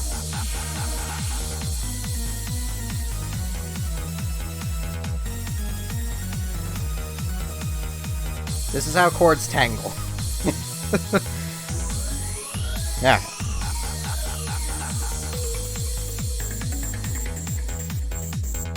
Getting up and moving really helped me with giving me a bit of a burst of energy.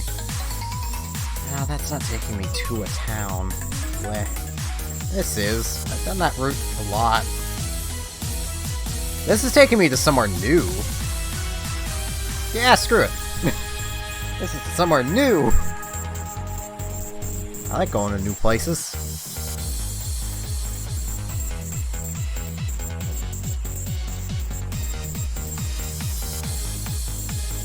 New places mean more places to get jobs from. Except where I'm using my own truck, it's only if I'm there I can get the job from it, but it's fine. Also, I really feel like I have the music a little too loud. I'm gonna turn that down.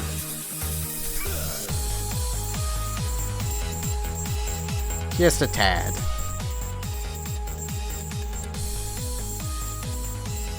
I want to turn it down a little more. I turned it up because I wanted it to be a bit louder for me, and I could just have turned my TV up. Like, that would have also worked. I have the power. I can do that. And it doesn't adjust the volume for you guys at all. Just me.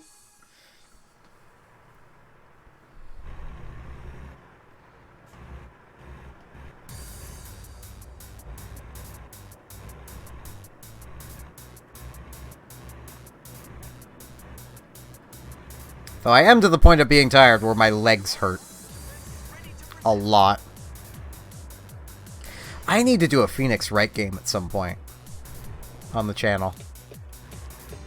I've only actually played one of them.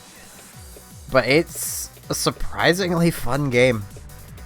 It's one of those games I didn't think I would like going into it, but I liked the music. So I was gonna play the game anyway. Plus I have this habit of I'll play anything. I'll play anything from the... Well, not anything. I won't play propaganda games, but I feel that's understandable.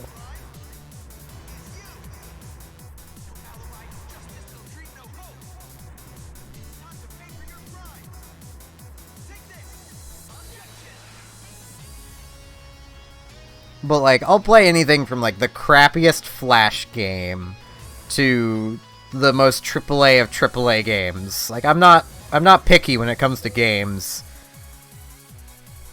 I have not. I didn't even know there was one.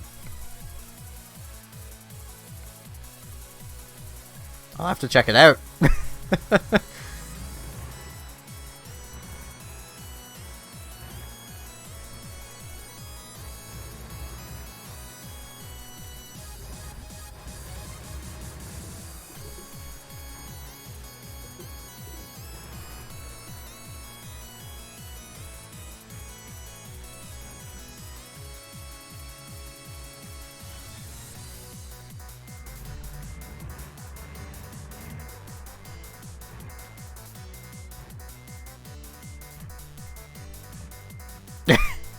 Yeah, I've not seen it, so I can't say whether it's good or not.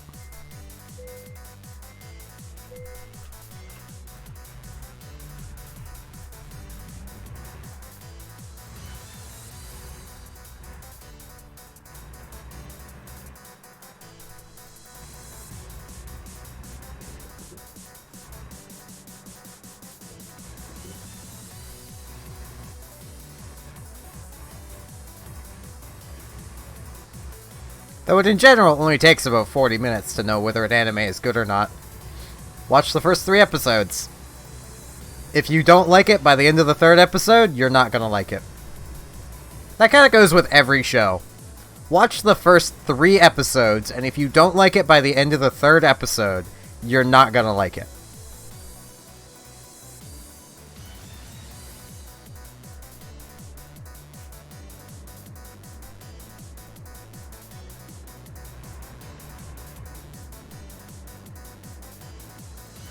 It's my general rule of thumb when it comes to watching literally anything.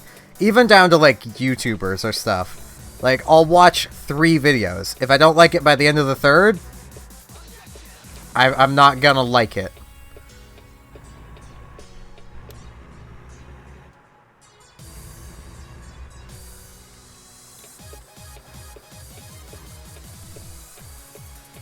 I mean, there are some things that get exponentially better as time goes on, but...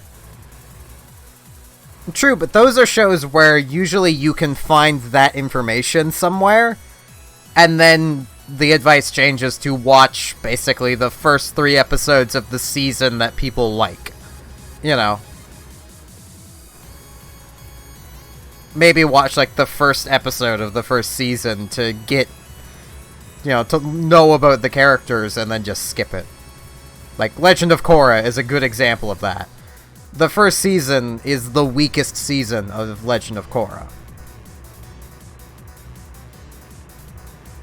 I've not watched past it because I absolutely hated the first season, and anything they do past it is still going to be soured to me because they just break so many rules of that universe within the first season.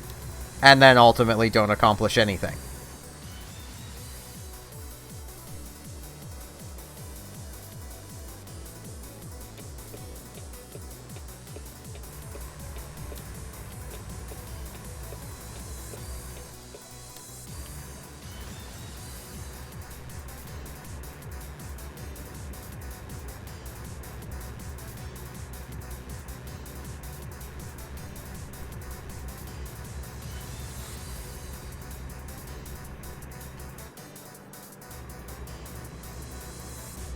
But I mean, there's also, like, a lot of shows where they only have 1 season. That becomes even more prominent when it comes to anime, because anime tends to only get 1 season.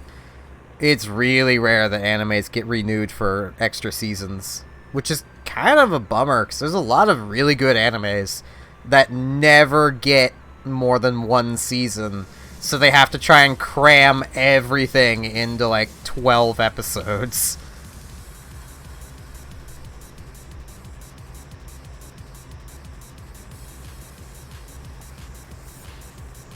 The Azure Lane anime, for example. It's really good. At least I think it's really good. But it is very much hampered by the fact it's only 1 season. And with the Azure Lane anime, there is no manga. It's based on a video game. It's based on a mobile game, of all things. Probably the best mobile game I've ever played. And I've played a lot of mobile games. Keep in mind, I'll play anything.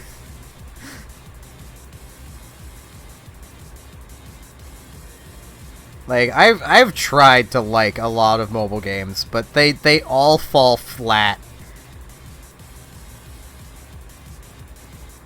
Mostly once you reach the point where they start really trying to push you to put money into them. Meanwhile, Azure Lane never hits that point. I've never once hit that point where I felt like the game was trying to pressure me into spending money.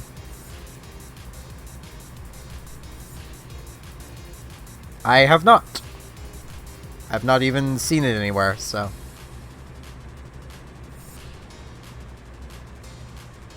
Though Battle Cats is also pretty good. It never once really demands you spend money. It gives you, like, everything they give you for free is more than good enough. The Valkyrie cat is all you ever need.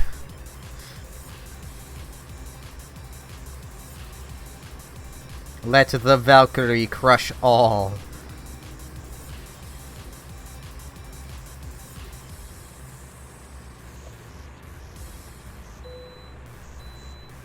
Hey, they don't want me to weigh my truck.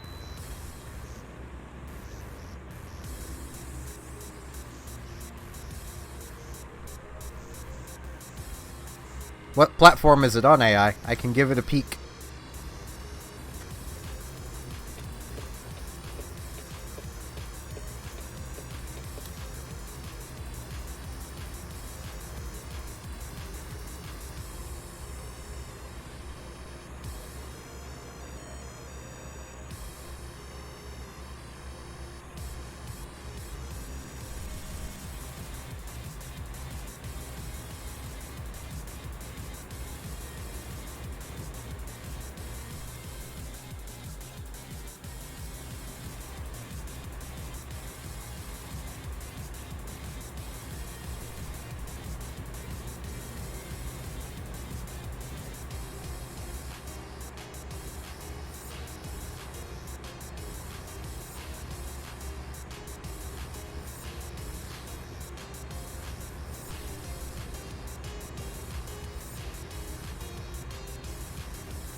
I still need to play Azure Lane for today.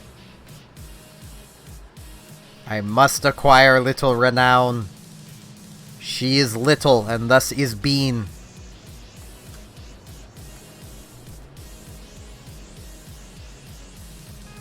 Beep beep, I'm fast! I'm gonna get a speeding ticket, but at this point, I really don't care. I might not even get one, because I'm about to slow down, because hill. Beep beep. Beep beep. Beep.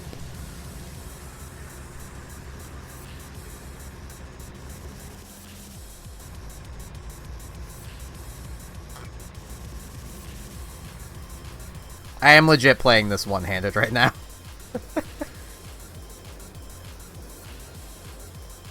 That's my right hand too, which is why every movement's kind of large and exaggerated. I'm not really doing anything subtle.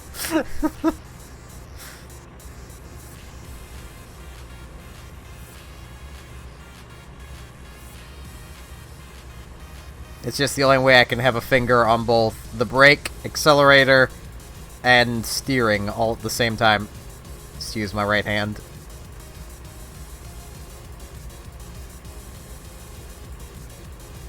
I really want to get a racing wheel and foot pedals. Play the trucking sims with.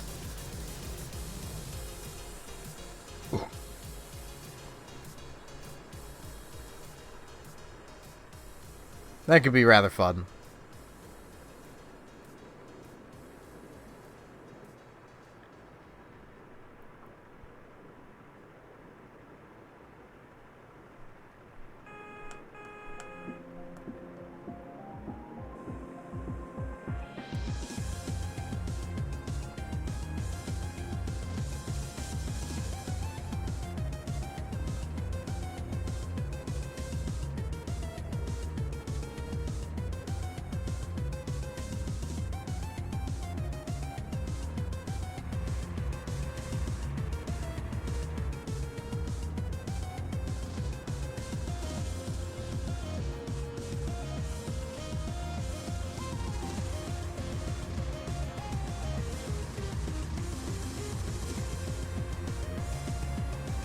I probably should grab some fuel when I was right here. Oh well.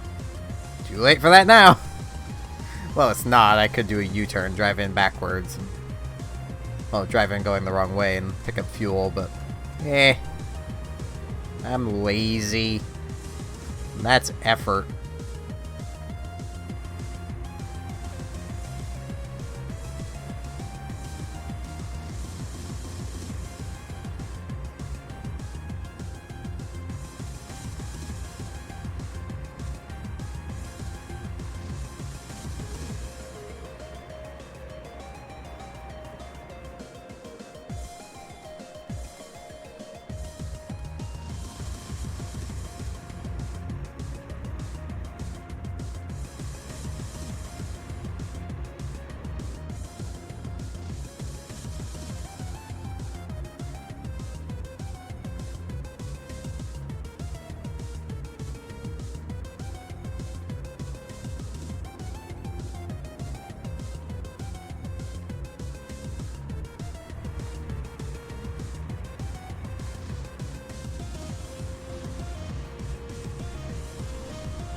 Oh man, I can go faster! Yeah! Speed! Oop. I accidentally hit a blinker. Well, getting things back. I think I just want to go 109, because I remember that being a speed.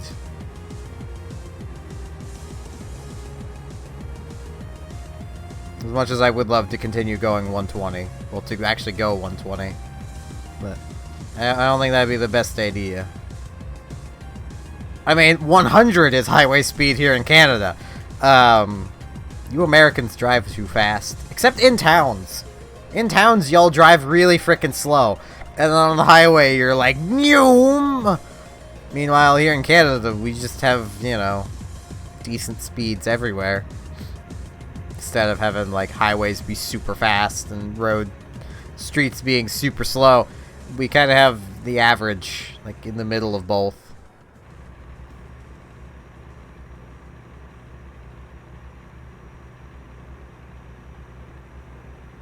Okay, it's 105. That's the speed I'm going for.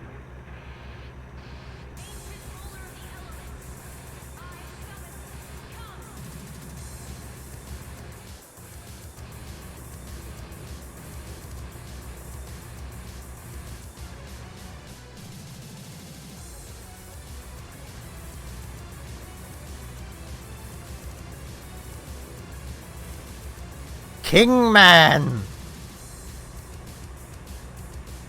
It's just a Mega Man villain.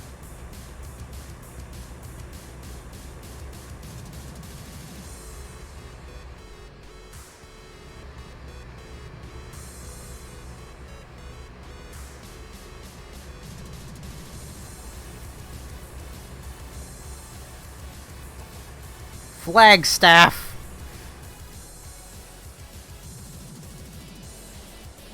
Like, so many of these place names are just very aggressively American. Probably because they are actually American places.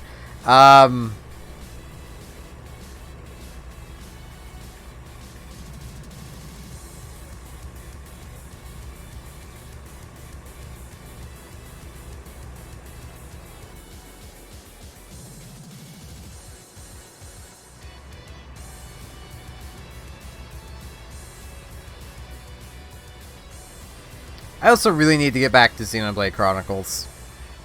This computer could almost definitely handle emulating it, so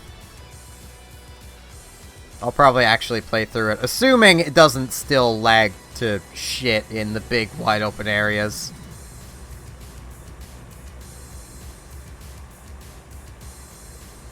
Then I won't feel so bad playing Chronicles 2. Though I feel like I'm still gonna be slightly salty towards Chronicles 2 because of how many times I was told, don't play it yet. For reasons. It spoils things. But only at the very end. And I would probably even still need context to know I was being spoiled. I mean, that's kind of the thing with spoilers, is you kind of need the context to know you're being spoiled. Like, something's being spoiled to you. Like, if I don't know the event is happening, then, you know, it is a spoiler, then it's not gonna be a spoiler to me.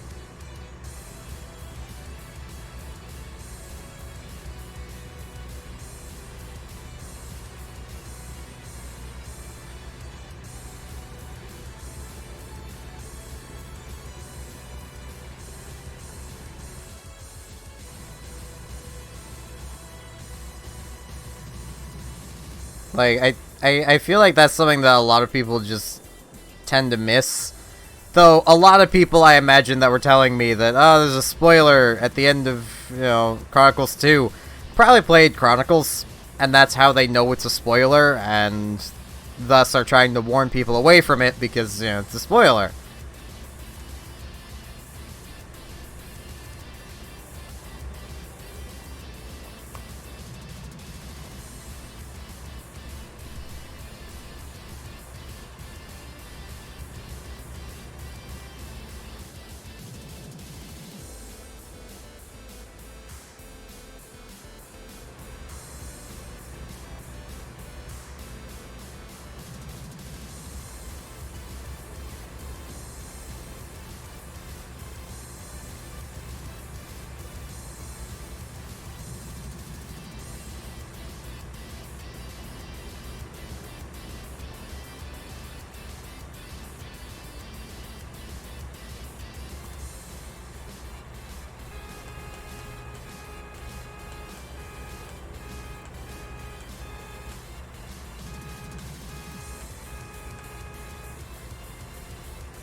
And like, I will admit, I have been going out of my way to try to not have anything from Xenoblade Chronicles spoiled for myself.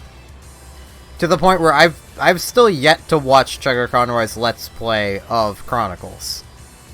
Like, I haven't watched it. I wanted to, but I was like, no, I've heard this is a really story-filled game. So, like, I want to avoid spoilers as much as I can.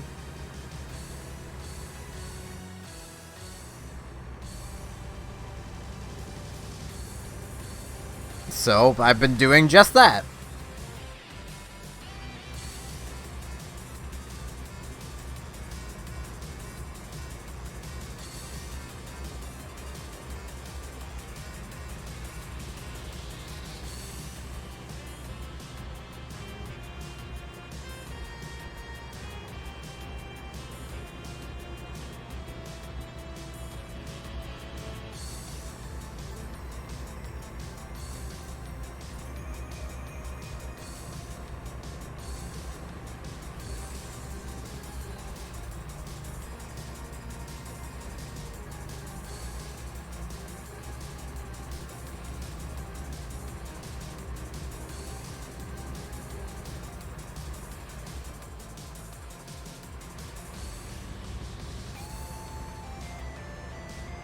Speed reduced ahead, but by how much? Because if it just drops to 105, I'm already there. Yep. 105!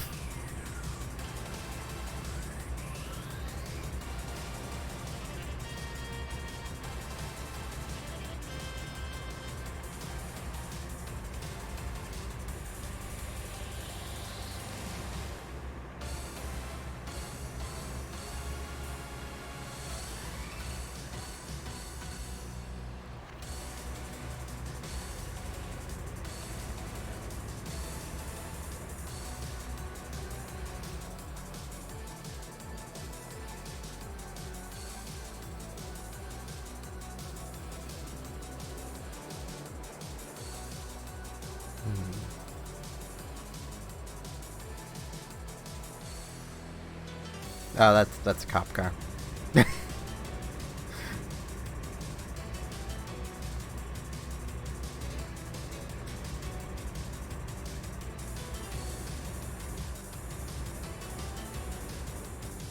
just need to get around to finishing World of Light from the new Smash Brothers there.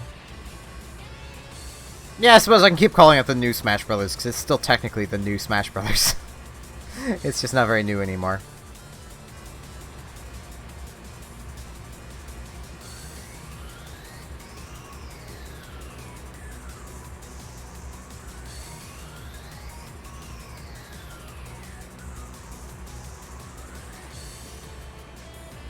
Though I feel like if I start playing it again, I'm gonna have people asking me to play against them again, and I'm not that into that. Ugh, excuse me. Like, I don't overly mind doing it, I don't like playing fighting games against other people. I don't mind playing fighting games against the AI, but like, against other people, I'm not a fan of it.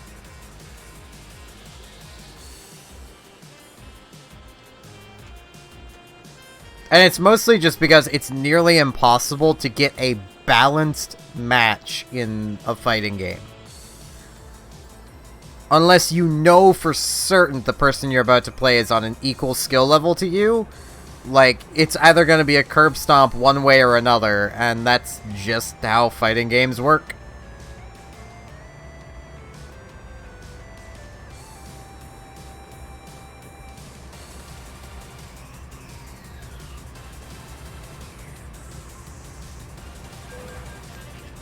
Yeah, geez. I thought I was around that. Whoops. That's why you should always check both your mirrors before doing something stupid.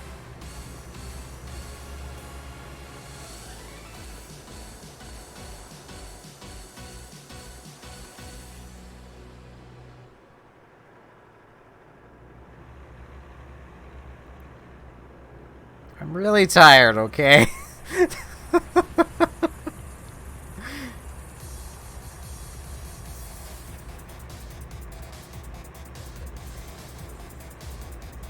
and I'm lazy.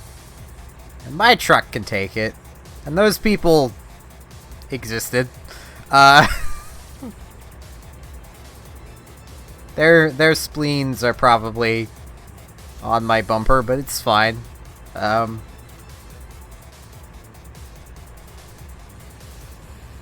Why specifically their spleens, I don't know. But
I am not a safe driver in this game.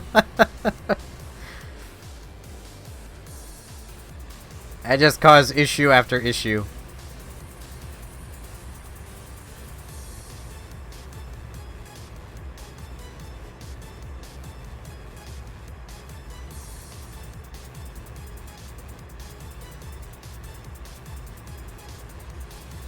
I also should turn my high beams on. There we go. Now I'll be able to continue to see, because these roads are not lit at all.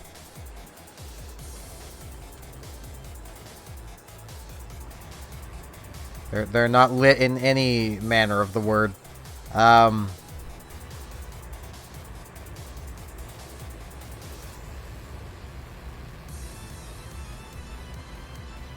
mean, I'm honestly... Like, if someone came in here who was, like, a driving Puritan, they would probably be getting very angry with me for how long I've been driving on the right. Because you're not supposed to do this. Not right, the left. You're supposed to keep right except to pass. And I'm just staying on the left because there's no vehicles here and I could just drive. In reality, I would keep to the right, but... I don't know how to do it here.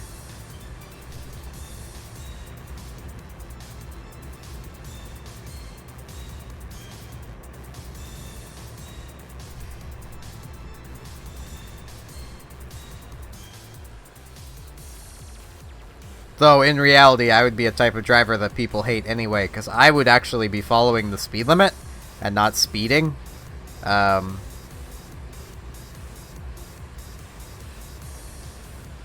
I have gotten into so many arguments with people over this. Like, if you have to speed to get to where you're going on time, you should have left 20 minutes before you did. Like,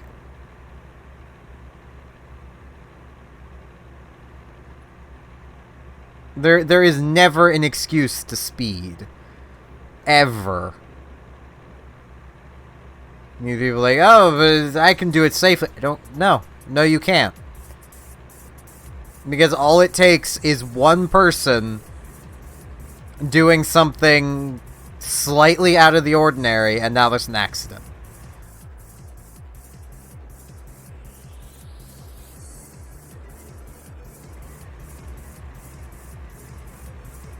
Like, or even just, you know, and I know I'm basing this entirely off of Canada. Imagine you're speeding through the winter and you hit an ice patch. You might have been able to maintain control if you were going the speed limit, but because you were speeding, you just went careening off and you've now flipped your vehicle and caused a massive accident. Yep.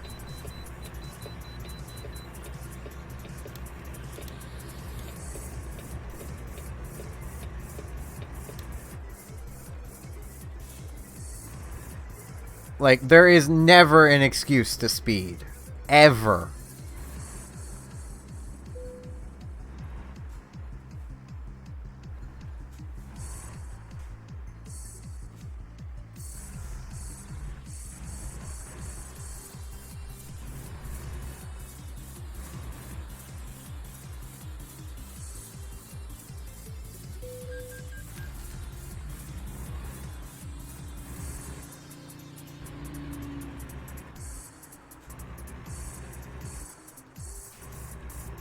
I'll fix it when I fix it. It still drives. It still works perfectly fine. Just gonna do a bit of off-roading here.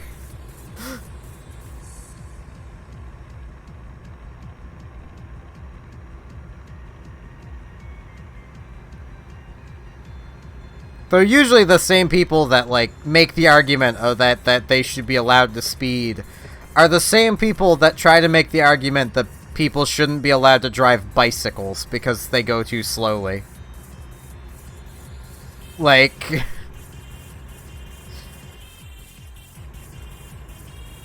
They're also the same people that say they would like to, and in some cases do, run bicyclists right off the road because they don't like the fact that they have to treat that bicycle as a vehicle. Welcome back, Jay. Welcome to Steph Rants About People Who Like to Speed. And how many times he has gotten into arguments with people who like to speed because he believes there is never a reason to speed. Well, I suppose I can't say that. There are reasons to speed. You know, if you're driving a pregnant woman and she's going into labor, yeah, speed. Do it. Call the, you know, while you're doing it, call the local police station, find their number, and get them to come help escort you. Like...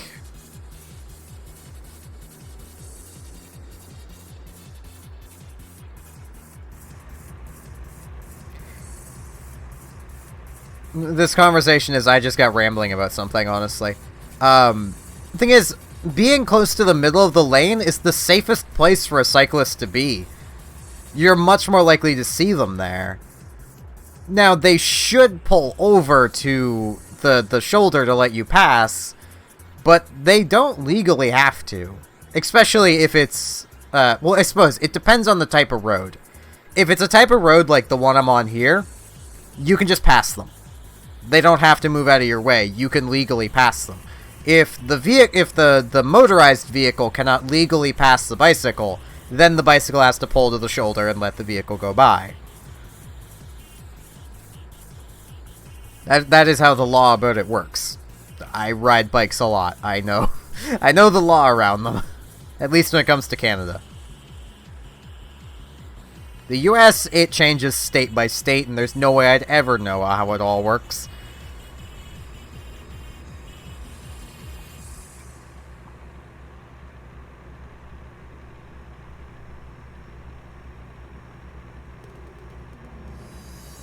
But, like, there are some instances where it's perfectly reasonable to be speeding. Call an ambulance without paying out the ass. Like,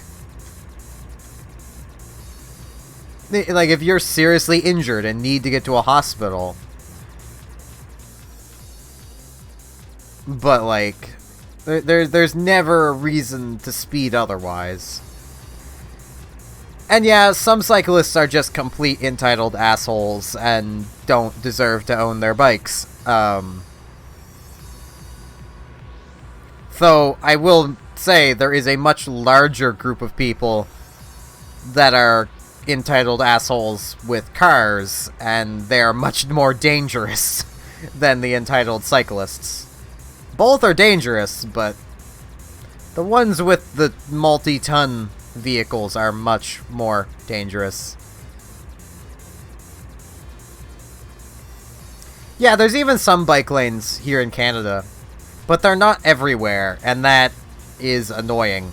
And there's a good reason why there's not bike lanes everywhere, and it's because you'd have to literally uproot an entire town to put them in, because roads weren't designed to have bike lanes. And the roads, like, around the town I'm in that have bike lanes, normally people just park their cars in them, because there's no legal repercussion for just parking your car in them. Like,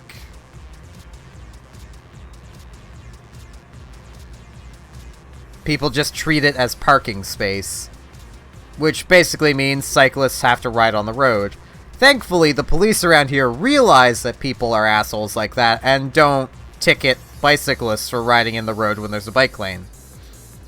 They also don't ticket bicyclists for riding on the sidewalk because they realize people are assholes. And, well, in the past, since we moved to the town we're in now, I've periodically poked at, like, the local newspaper, and just about every time I do throughout the summer, there will be an article about someone getting hit by a car while riding their bicycle.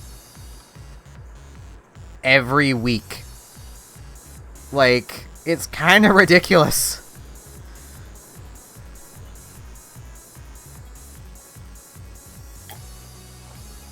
And that's with the majority of people here riding on the sidewalk. Like,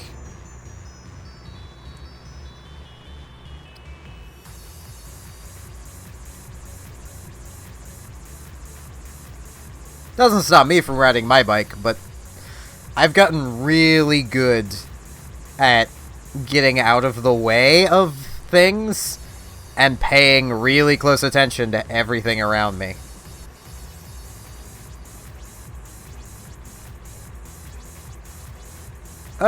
On the street we live on, well, streets, we live at a corner, but, the streets we live at, it's only at certain times through the winter no one can park on the road. Otherwise, you can park on the road. Well, I suppose one street you can, the other you can't. Is how it works. One of the streets is attached to the highway, so nowhere's near where we are, but it attaches to the highway. If you drive in a straight line far enough, you will find the highway. You just have to go through a one-way street to get there. A one-way street that's forcing you the other way. You mean the vlogs I already made? I unlisted them.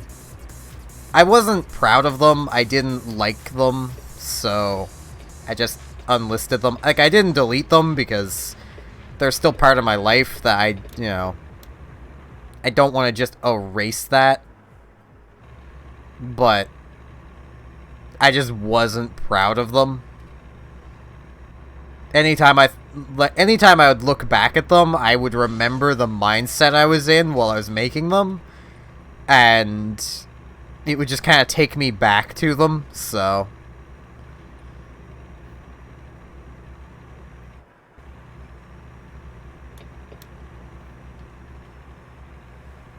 get the music playing again. Like, I might bring them back at some point, but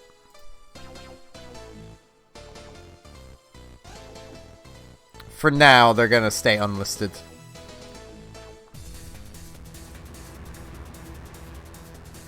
I might start doing new vlogs at some point, because I liked vlogging. Though, the streams have kind of become what I used to do for vlogging, because I don't go anywhere, I don't do anything.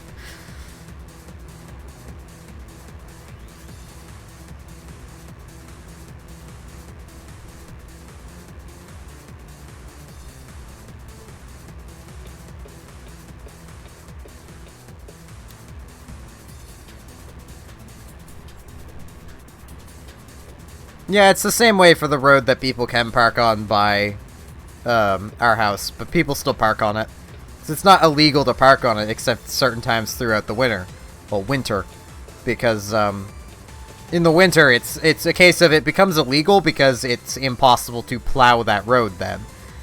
So, you need to get the vehicles off the road so that the plows can go through and push the snow off. So it's basically throughout November, December, January, and February, you're not allowed to park on that road. Then, if it snows during any other time of the year, and the snow starts building up, it becomes illegal, and you can be ticketed for parking there.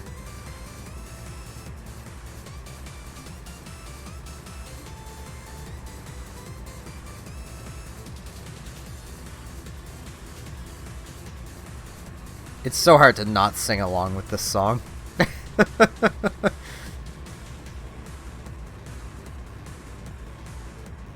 I know anyone that doesn't know the song's like, but there aren't lyrics! Oh, trust me, there are. Just because you're not hearing them doesn't mean I'm not hearing them in my head.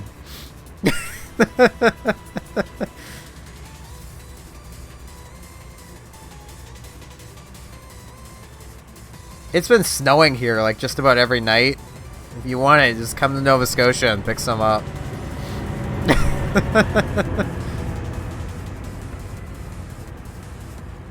The Great Mighty Pooh from Conker's Bad Fur Day.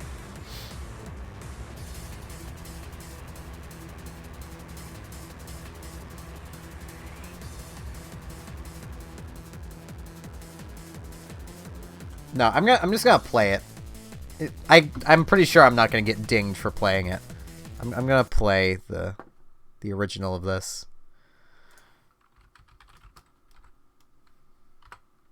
Oh geez, YouTube's changed their thing again.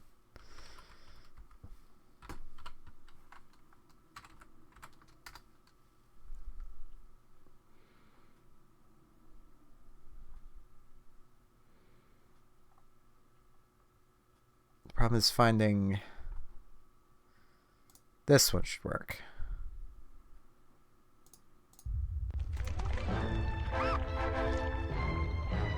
I have not streamed Bad Fur Day. I have played it, though.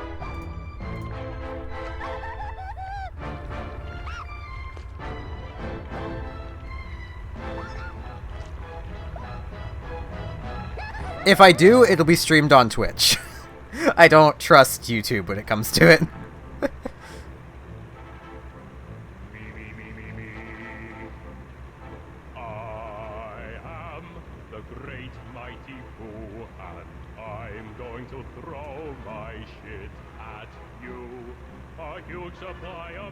I'm gonna turn it up. How about some scat, you little twat?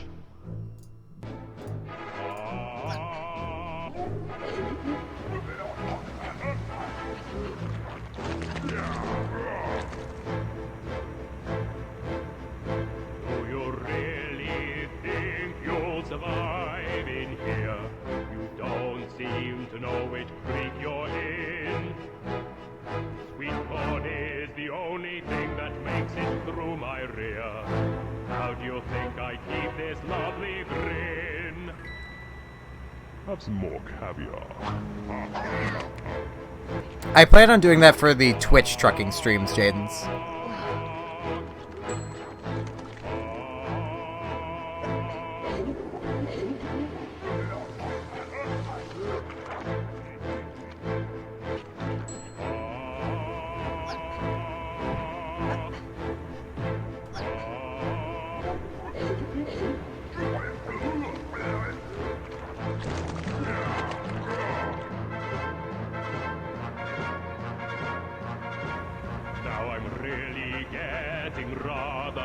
Like a niggly, tickly, shitty little tag nut. When I've knocked you out with all my bab, I'm going to take your head and ram it up my butt. Your butt. My butt. Your butt. That's right, my butt. Ugh. My butt. My butt.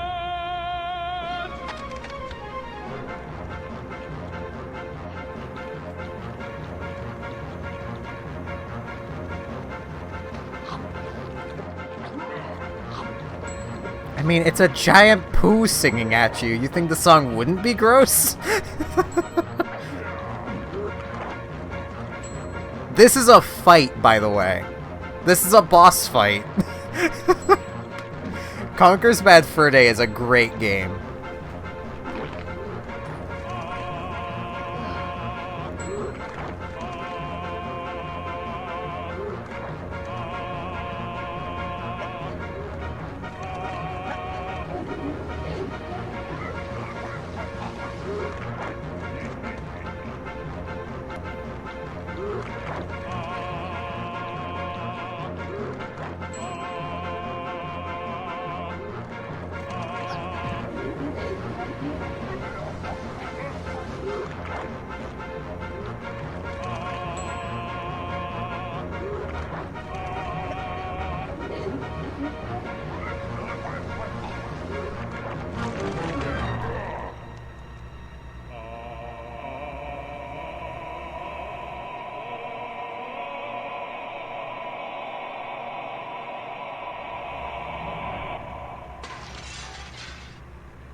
I think so, Jaden's. I might be thinking of a different game, though.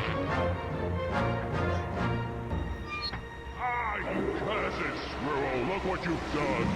I'm blushing! I'm blushing! Oh, what a world! What a world! Who'd have thought a good little squirrel like you could destroy my beautiful flagginess? Oh, I'm going! Oh! Ah! No!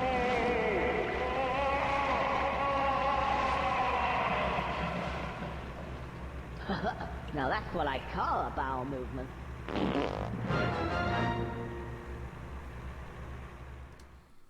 And there you all go. That is the great mighty Pooh. And there's a... I want to throw Dancing Mad on.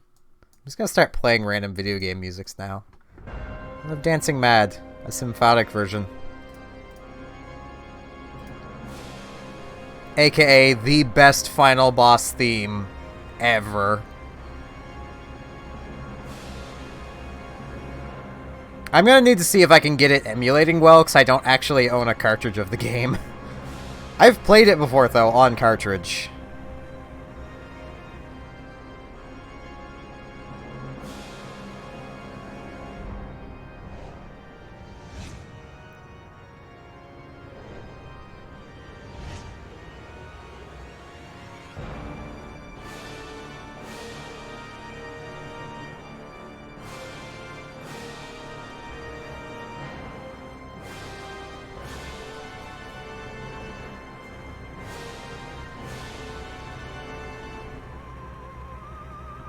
I do. It's sitting on my old, dead computer tower.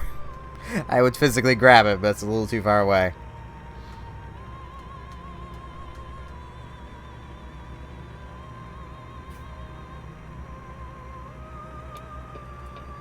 Should I just stay over here? This was already the lane I was in. Why would I go back to the other lane? Or why would I go to the other lane?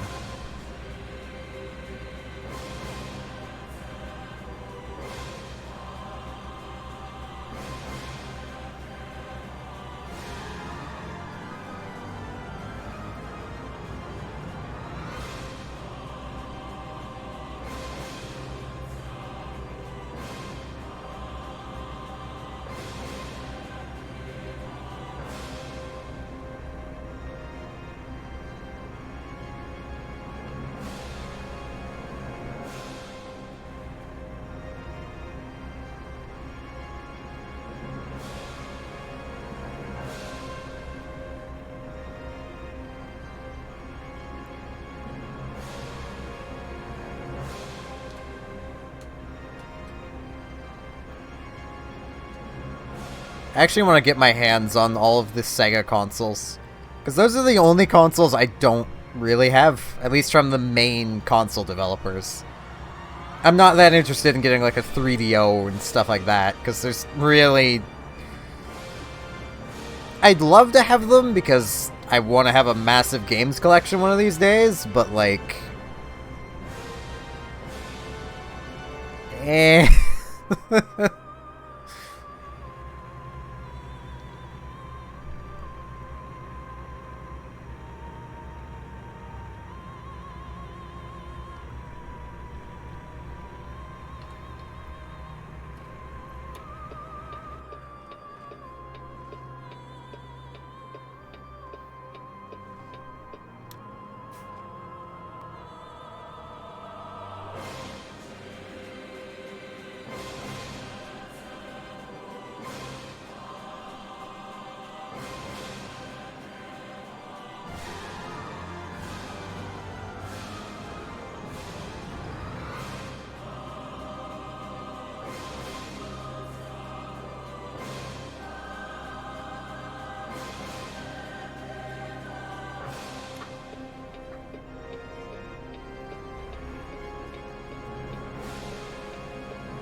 Major issue with N64 emulation is that, like, Project 64 has not been updated for, like, 8 to 10 years.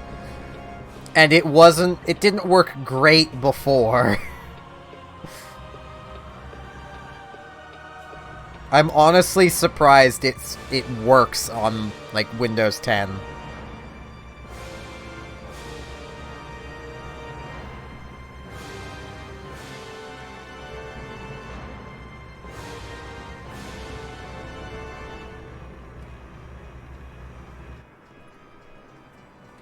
Now we have entered Act 2 of this song.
Okay.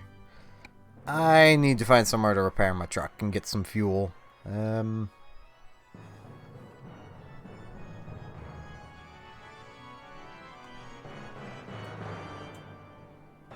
there's somewhere to repair. I just can't get fuel. Oh, jeez.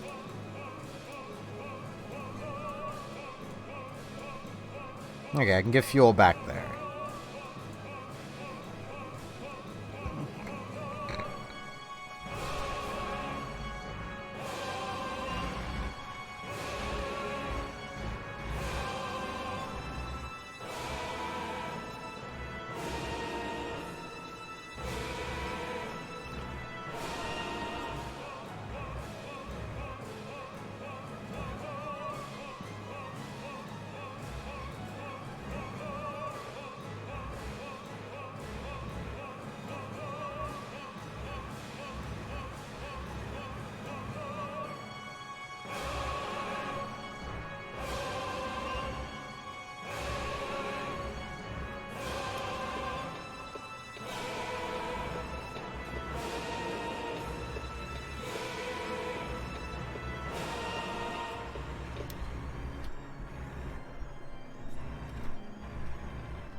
Alright, Jadens. Have a good night.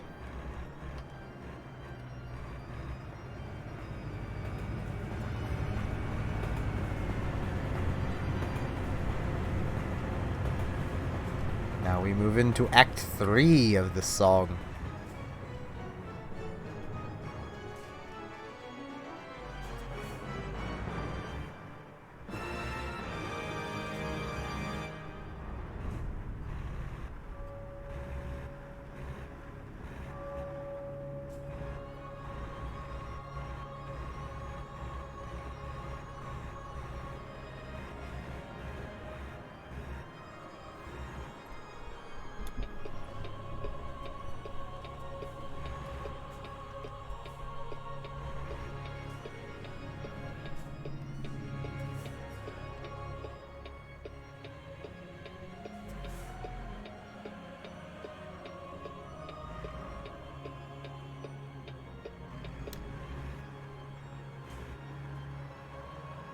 Oh, jeez. Thanks, Mike. I've had the game running for a while. It doesn't like this.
I won't want to I want to keep rambling about things, but I don't want to ruin the song.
Now we move into Act 4.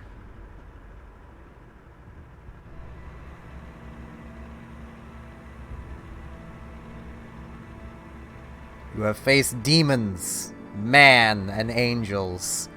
Now you are faced with God himself.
God damn it, little yellow truck. I just fixed that.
keep going too fast for my own good. Jeez.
Whoa!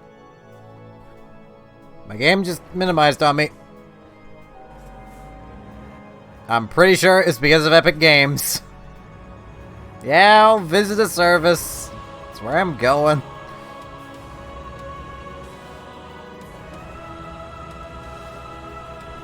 Hate it when things minimize what I'm doing.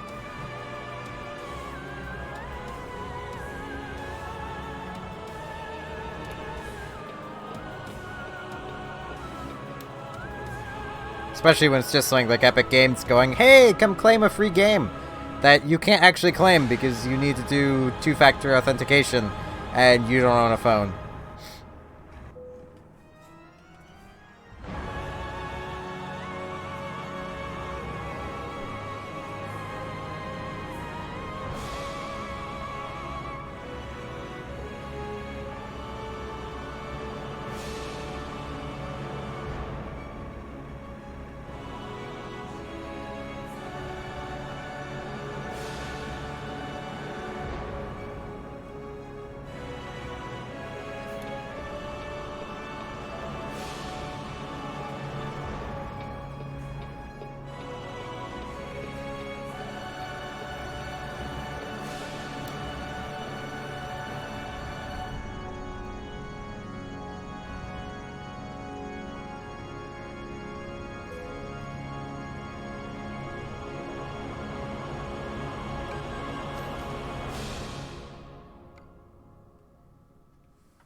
And that was Dancing Mad.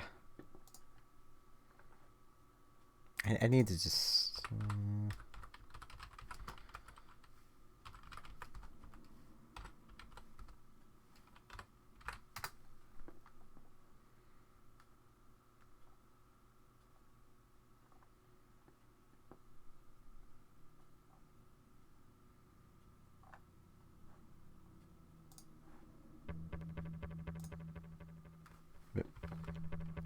Forgot to get this back up first. This isn't a very long track. Then I'll go back to DJ the S stuff.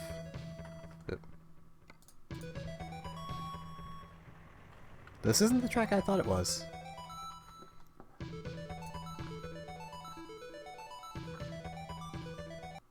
I will find the track I'm looking for. This is it.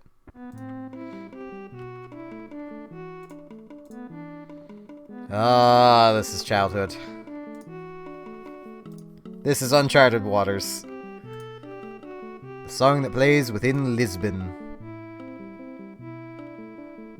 Okay. I think I'll take this job, and then after this job, I'll probably end the stream off.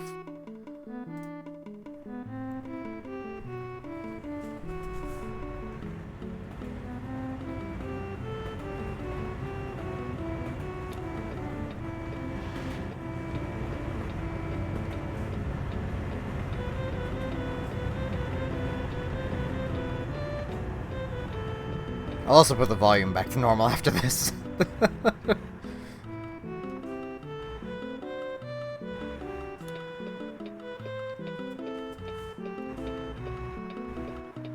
This is one of those songs for me, like, part of an OST for me anyway, that, like, when it's playing, I can taste the nostalgia.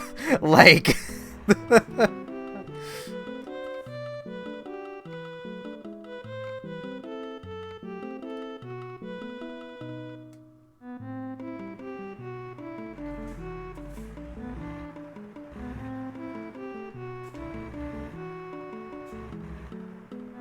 I need to do Uncharted Waters at some point, too. Though I'm definitely not going to do a full playthrough of Uncharted Waters. It's a little too tedious, but I'll just do, like, a little, like, relaxed stream of it. Might do a full playthrough. I don't know. Like, I love the game, but I'll admit it can be a bit tedious at times. Because, I mean, it's an Age of Sail game where you need to make money. Thus, you need to do trade. Younger me did not have the attention span for doing trade, but I still loved the game. Nowadays, I have the attention span for it. I know some of the best trade routes in the game for, like, early game stuff. And that's all you'll ever need to do is just grind money in the early game. And then you're just set for the rest of the game.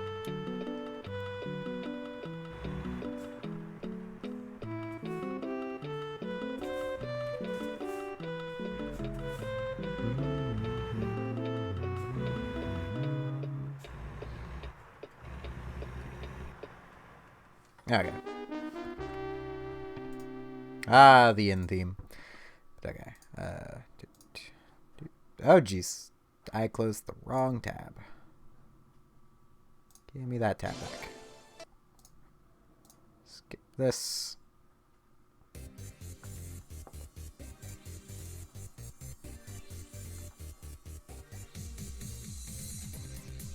Okay, volume is still where it was on this. That's convenient. My trying to stay up stream is my longest stream in a while. That says a lot. It also says a lot that it's not exactly working. I am falling asleep playing, but that's fine.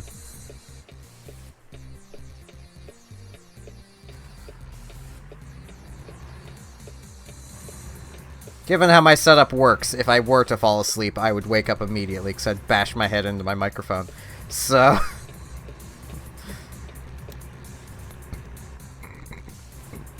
it's fine.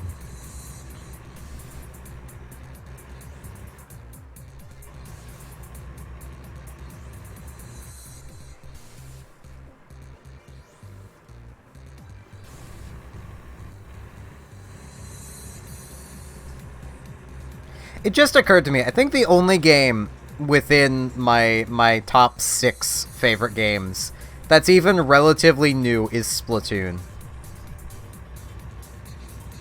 God damn, the games industry has really dropped the ball. Because, like, every game I listed is a game I could go back and play right now happily. Like, Star Ocean 2, I replay that at least once a year. EVE Online, that's an MMO from, like, the early 2000s that's still running. Like... yeah,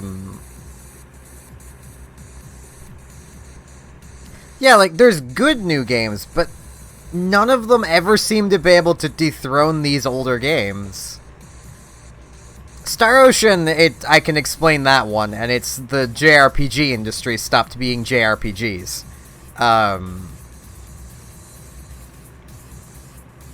Like, that's... they moved to hack and slashes. Which isn't the worst. Hack and slashes can be fun, but, like... it's one of the things I don't like about Final Fantasy 15, is that it doesn't play like a Final Fantasy game. It plays like Dynasty Warriors. You're just mashing square until everyone's dead. The thing is, I'm really good at, like, not letting my bias affect my judgment. Like, an easy example I can give is I could sit here and talk for hours about every little detail wrong with EVE Online. It wouldn't change the fact that it is my favorite game of all time.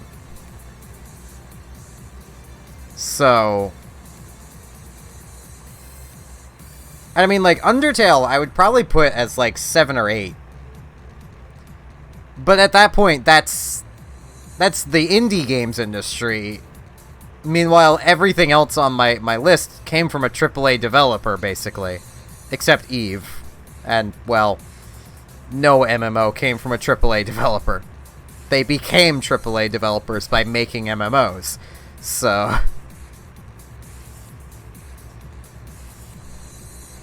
like, Star Ocean is Tri-Ace, which was bought by Square Enix.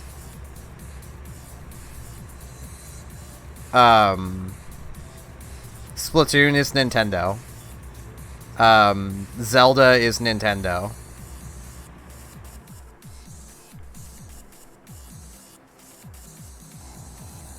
Like, there's not a single indie game, like, what could be considered indie game on that list. Because there's always been indie games. But, like, not until, like, 7 or 8 would you get Undertale.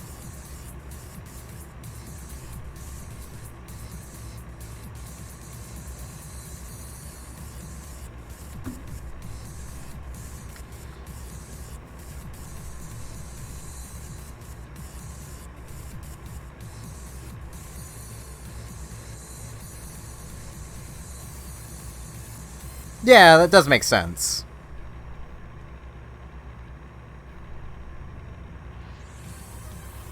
And it would explain how there's some people that actually like Final Fantasy 13.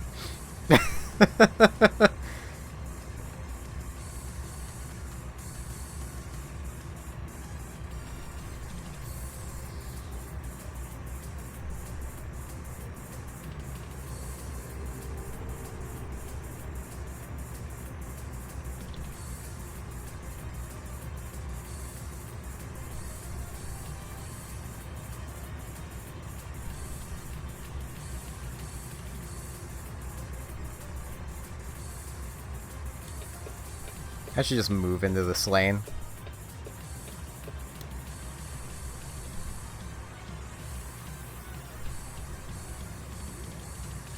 Once again, much like with my Legend of Korra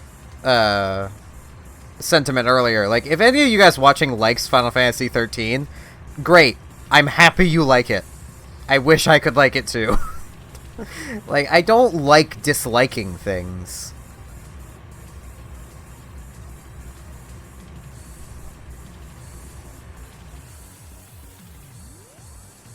Either that, or they just really like walking down hallway simulators. I mean, you never know. There's a game for everybody.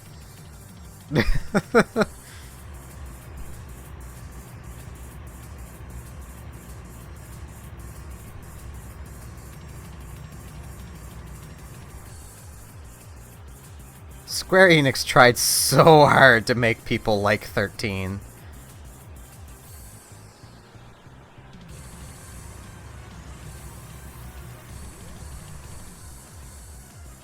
With 13, 13-2, and 13 Lightning Returns. Which they should have just called 13-3, because that's what just about everyone I've ever heard referring to it just calls it. It's just 13-3.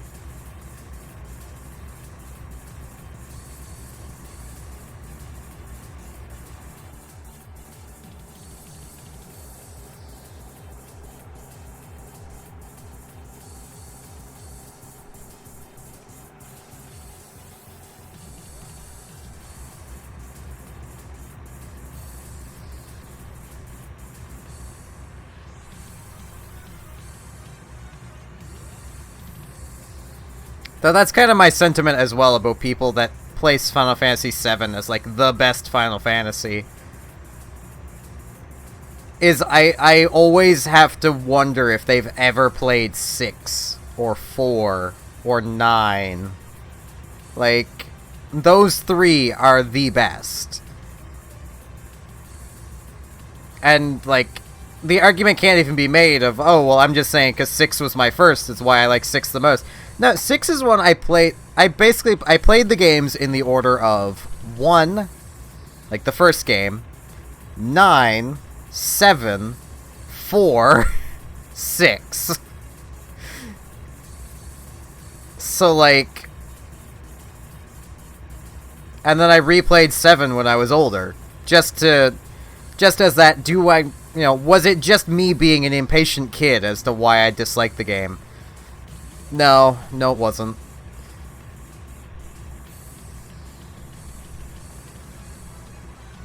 And, like, I'm not gonna say it's a bad game. To me, personally, it's one of the weakest Final Fantasies. But it's not a bad game. It's just definitely not the best Final Fantasy.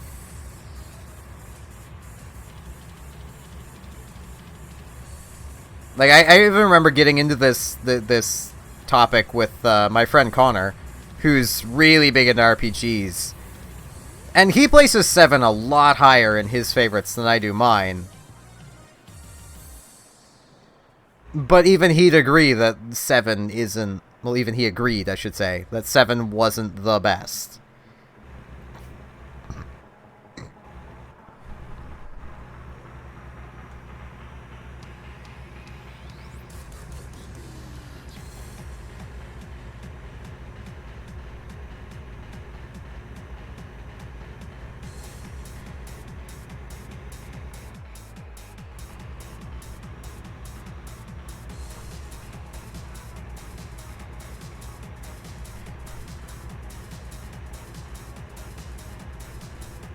And I know just even me saying that, like, me saying that 7 is... I don't like Final Fantasy 7, that is gonna bite me in the ass down the road. And I know it. If I ever become popular, people are probably gonna find this and start flaming me because I don't like it. Same with I don't like Ocarina of Time that much. Like, those are, like, the internet darlings of games.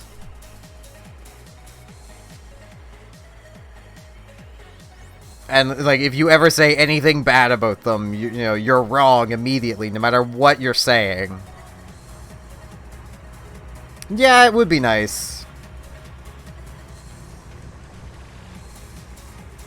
Though, what's it called?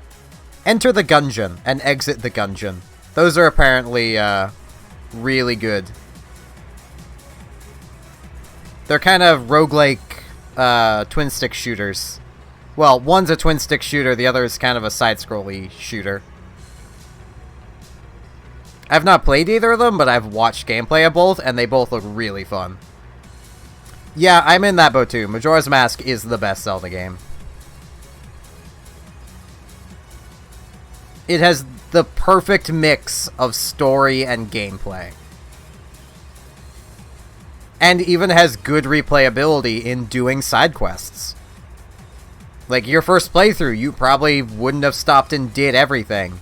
And then your second one, you can go through and do everything you didn't do your first playthrough.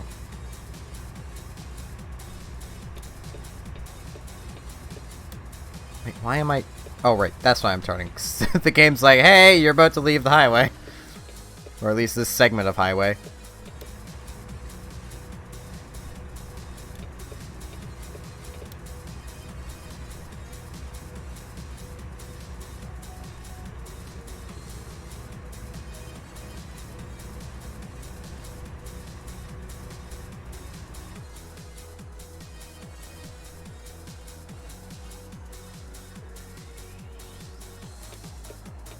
I also find that Majora's Mask just... It tackles mature subjects in a mature way, without just going dark and edgy. Like, the game tackles loss in a very mature way, and it doesn't try to treat the player like a child while doing it either.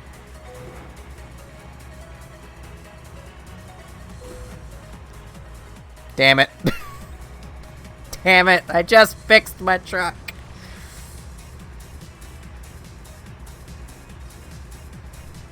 Hopefully my engine doesn't start cutting out on me.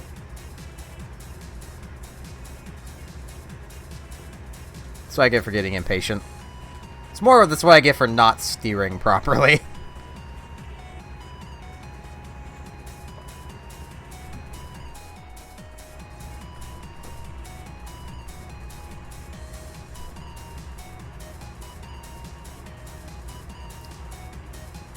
Like, in the past, when it came to Final Fantasy VII, I was very dismissive of people that liked it.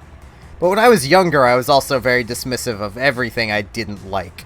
Like, I very much didn't have my you know, I enjoyed hating things because I thought that was cool and, you know, cool and edgy because that's what the popular YouTubers did. I've come to realize that just makes you a dick.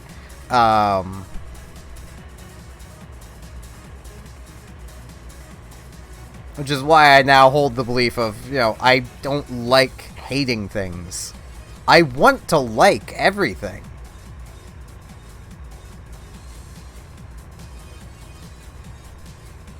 Like, I would love to say Final Fantasy VII is a great game, but I can't say that. All I can really say is it's not bad. Like, it's playable. You can play through it, but it's not great. It's not to the standards set by Final Fantasies 4, 6, and 9.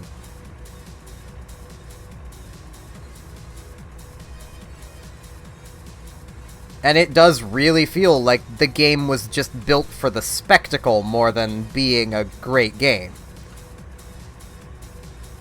They built it to be, you know, a visual experience rather than a game.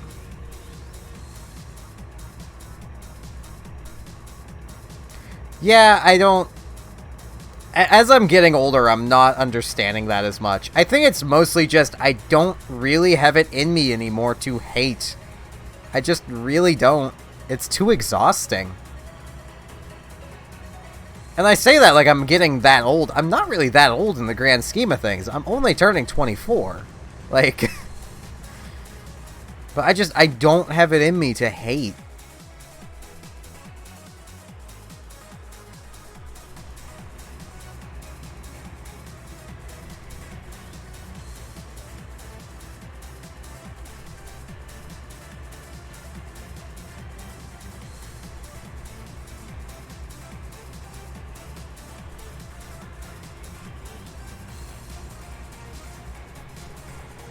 Like, and I know I said earlier that I hate Legend of Korra. Like, I'm using the hate as there as just a I greatly dislike it, but I wish I liked it kind of thing. I mean, I literally, in that same sentiment, mentioned I would probably watch it if Robotic wanted to. Like, if I truly hated it, I wouldn't watch it under any circumstance. But I would if I had someone to watch it with. That way, you know, they might be able to, if they find something they like, get it through to me of why they like whatever it is, and then I might enjoy it. That's why if it wasn't such a long-ass game and it was easier to coordinate things with him, I'd honestly see about doing Final Fantasy VII with my friend Connor. Because I know he likes the game, so he might be able to win me over. I mean, he's a funny guy anyway. You guys would probably like him.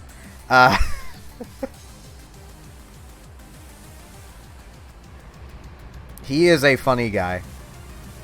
He always has been.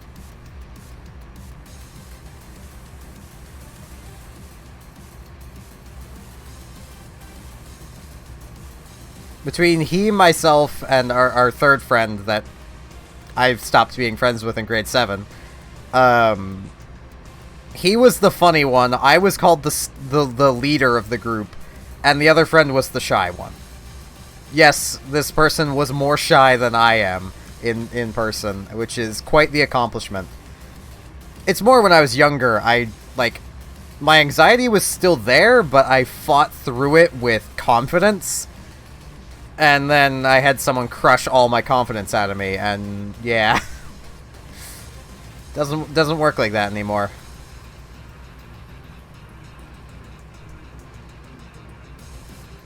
Though I'm gaining some confidence back. Like, I know this is complete, like, 180 off-topic kind of thing. Confidence is the best way to beat anxiety. Like, the feeling will still be there, but as long as you're confident enough, it won't prevent you from doing whatever you want to do.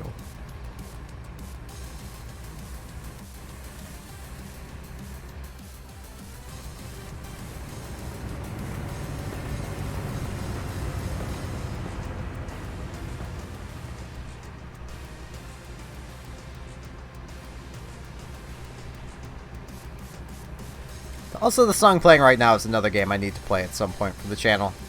Of Cave Story. Which also, that is a game that, like, is really good. It's, Cave Story is really good. Good music, good gameplay. Without a guide, you will get an ending that will probably punch you in the gut.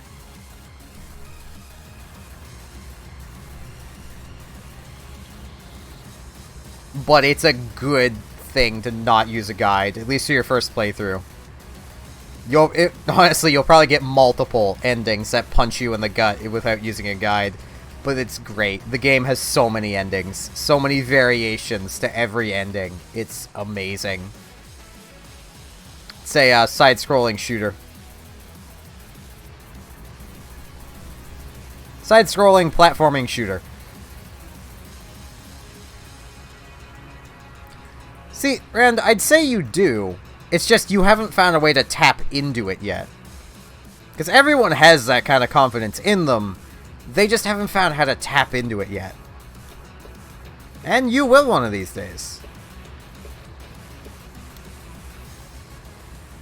I found how to tap into it out of literally my anxiety causing me to fear everything, and my natural reaction was to just become more confident. I mean, I am very much fight or flight. I am fight. Like, fear makes me confident. Because that's what my brain knows how to do. Like,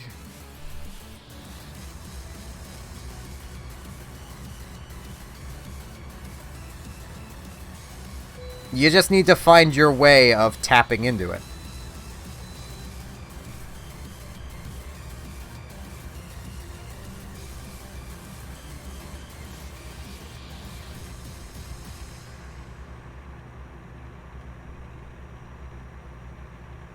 And I know it probably doesn't mean crap, but I believe in you.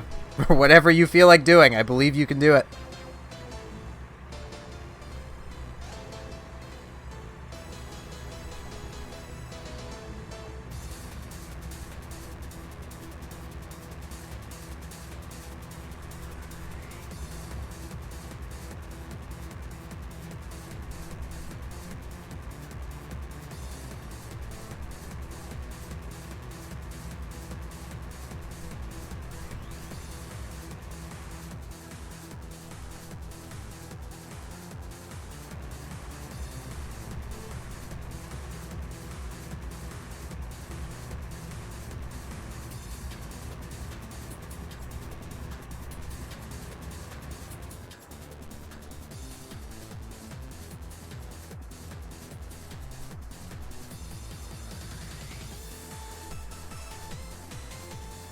I feel like I should skip this remix, but I'll just let it keep playing anyway.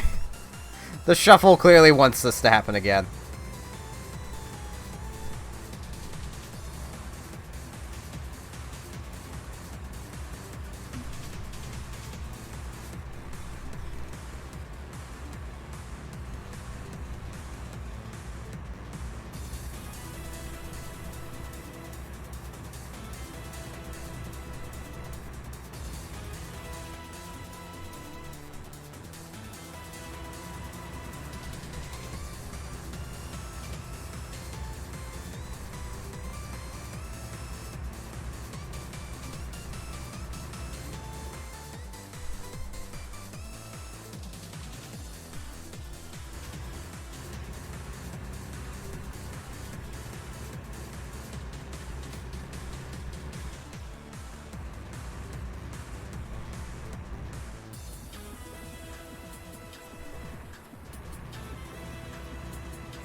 You know, I remember a time in elementary school I was singing this song in the hallway.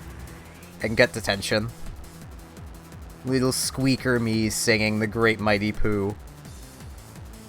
Because I did a swear. I said shitty.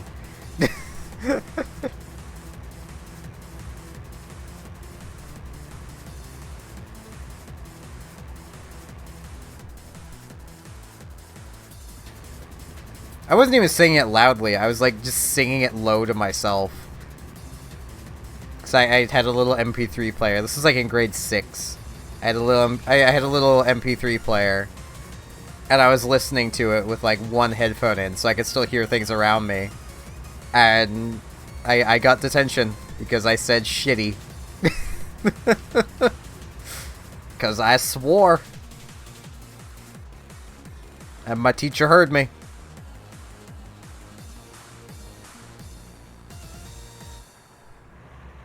I then skipped the detention because it was lunch detention, so like I just didn't go to the class and got in more trouble. That led to me getting like a 1-day suspension, which was great. I didn't want to be there anyway. Suspensions were always great for me, because I didn't want to be at school, so it was always great when I could get a detention. Even better when I could find ways to get them without actually doing anything that, like, my parents saw as wrong. Like, those were the best suspensions. Like, because then I wouldn't be grounded at home. So, like, I wouldn't lose anything. And I'd get to not go to school for a few days. It's a win-win. Yes, I was a little shit. Don't do what I did, kids. Stay in school. Stay in school, don't get your ass suspended every week. Well, it wasn't every week. It was probably about once a month. There were occasions where I would go long periods of time without it. Though I would usually get sick often enough, it didn't matter. I was home a lot anyway.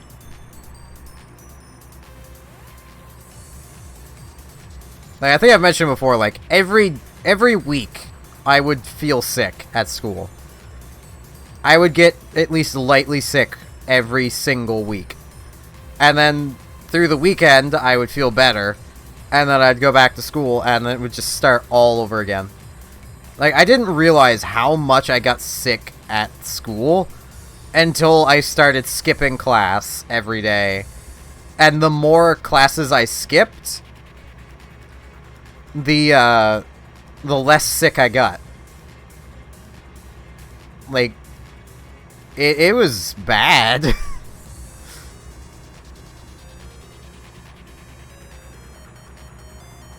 Like, grade 9, 10, I think that was at the point where I wasn't, like, where I was healthy the longest. Like, I still got sick, because I would still travel on the bus. I would, you know, for the most part. My mother probably did. With the purposely getting suspended. But, like, if I'm getting suspended for something that, like, isn't something they saw as wrong, I mean, she still wasn't gonna punish me for it. Plus, as I mentioned, I was homesick a lot anyway, so it's not like it was any different than me just being homesick. Sometimes it would actually correspond with when I would get sick and be home anyway. So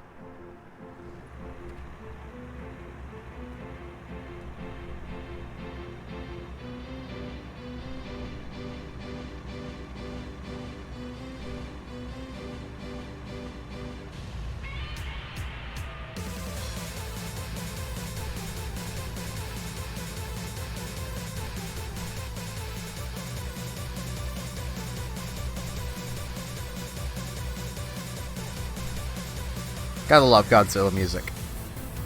This is Godzilla vs. Bowser for Arch Rival Month.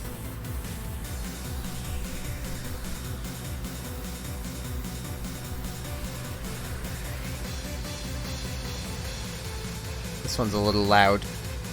It's probably loud to you guys too, but I don't want to mess with volumes. That would involve pausing. And I'm assuming I can still be heard over it, because looking at the vocal levels, I'm I'm in high reds, and it's not even touching yellow yet, so, you know. I am still louder!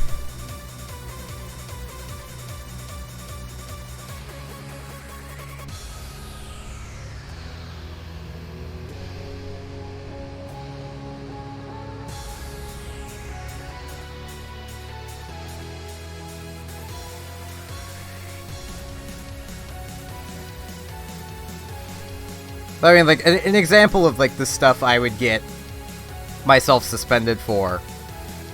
Like, getting into a fight, but not being the aggressor. So I'm still getting suspended, but I'm getting, like, a 1-day suspension.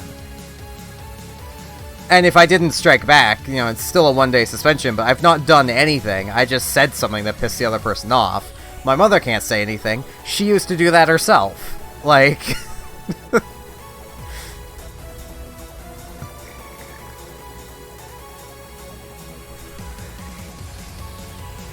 And she will freely admit that she used to do that herself.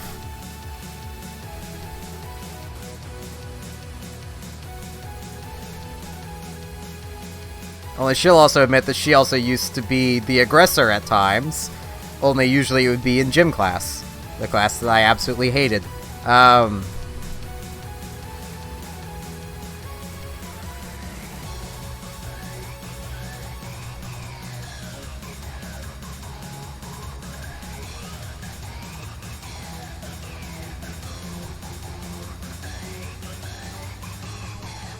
I just noticed it's 30 degrees outside my Truckin game.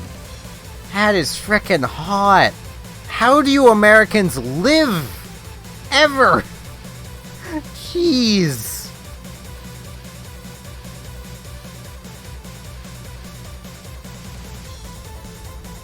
It might get like 28 regularly-ish here. And at that point, it's like the worst. Alright, this is my button.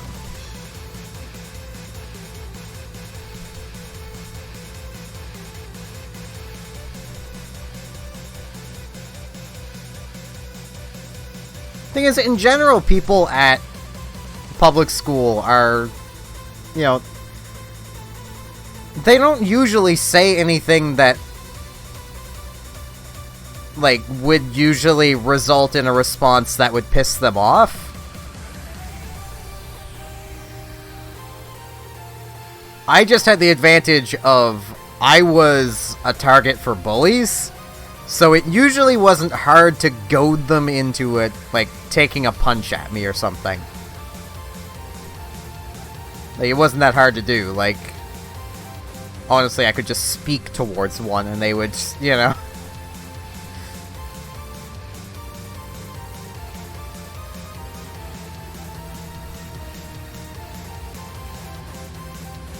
You know, being the shy, creepy kid, I was, you know, I was a target for bullies.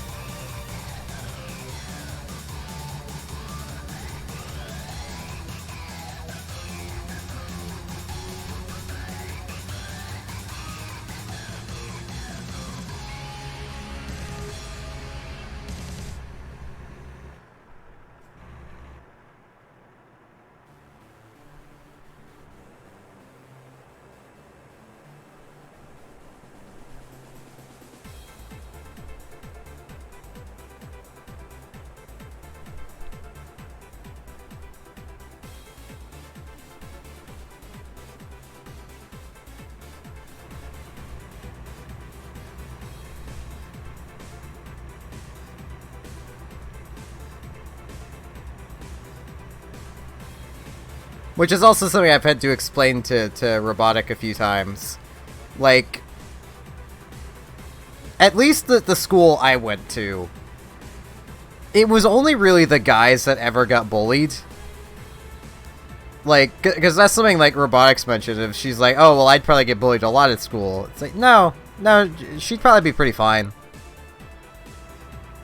Like, if anything, just the fact that she's, like, a nerdy gamer, she'd probably have the other kids that are being bullied standing up for her, if she even was. Like, because that's just how That's just how young guys are. If they find a nerdy girl, they defend that girl to the death, like...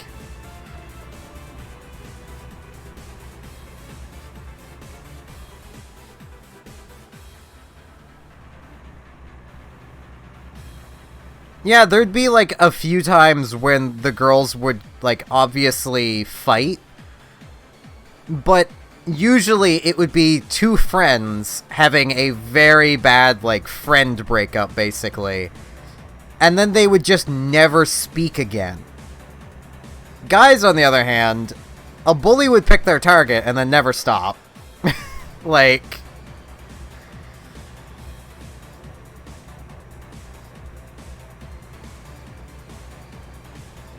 It basically equates to the girls had common sense, and the guys, well, who needs that? Common sense, it's that. Like, you know, if you have a fight with someone, you know, just don't go near them again. Nah, the guys would just keep fighting forever.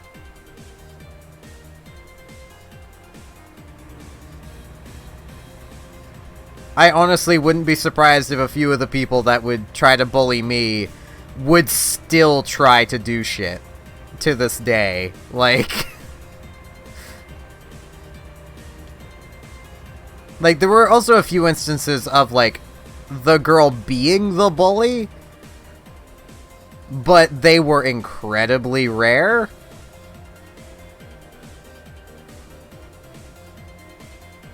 And in the case I know the best, because it was a girl bullying me, it was legitimately because... and it was... I learned that this happened mostly, like, late elementary school. And then I learned about this late high school. She was bullying me because she had a crush on me. But she was, like, 2 years older than me. So, because... basically, she didn't understand her feelings, and then the thought of, you know, I'm 2 years younger than her, it's wrong, so she just decided to bully me instead. It's like, okay.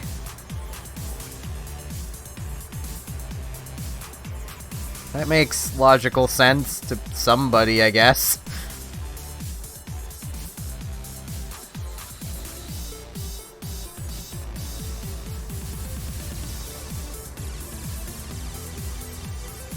That's also something I never really saw any of the guys do. Like, you know that TV trope stereotype of, like, oh, you know, if a guy picks on a girl, it means he has a crush on her. I never saw a guy doing that to someone he had a crush on. And I was very, like, I got called creepy because I would just observe people. Like, if someone was doing that, I would have noticed. Yeah, I get that, Rand. Like, even nowadays, like, Robotic is 4 years younger than me. I didn't even know that when I had fallen in love with her. But she's 4 years younger than me.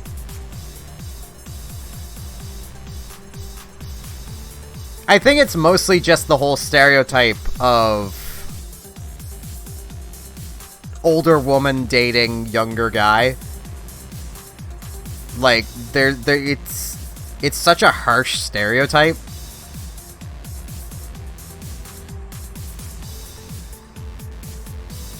Like, I can't speak for girls, but, like, it definitely seems like it's just that mentality of, like, this is wrong somehow.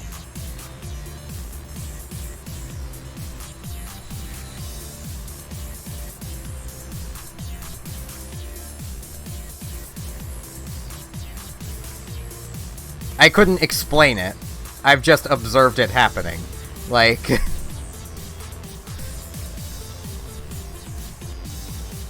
And I also know the reasoning I was told, like...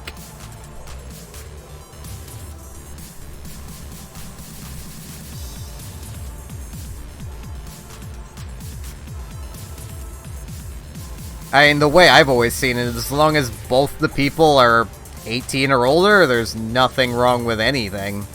Like... As long as they are of legal age, love is love.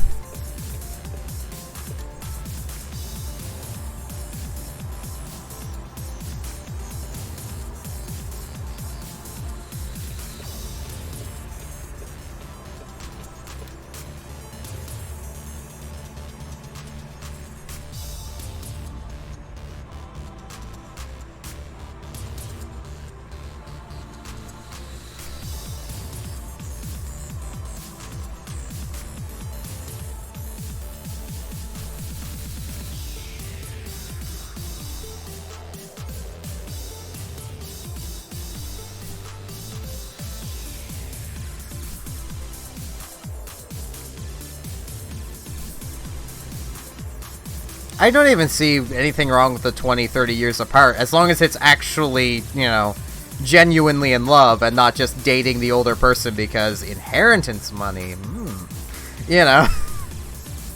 When this person dies, I'm gonna make bank! Because that's just wrong. That's not love, that's just playing with someone's emotions.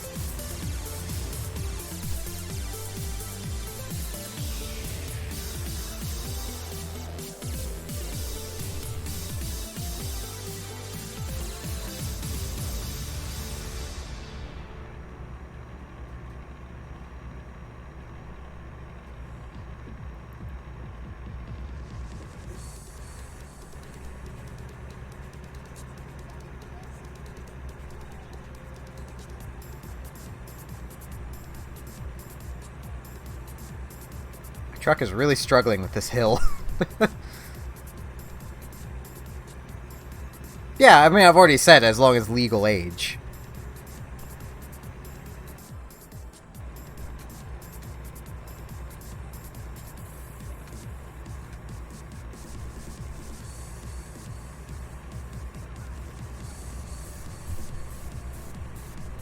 The only time, like, like, a decent aged gap really bothers me.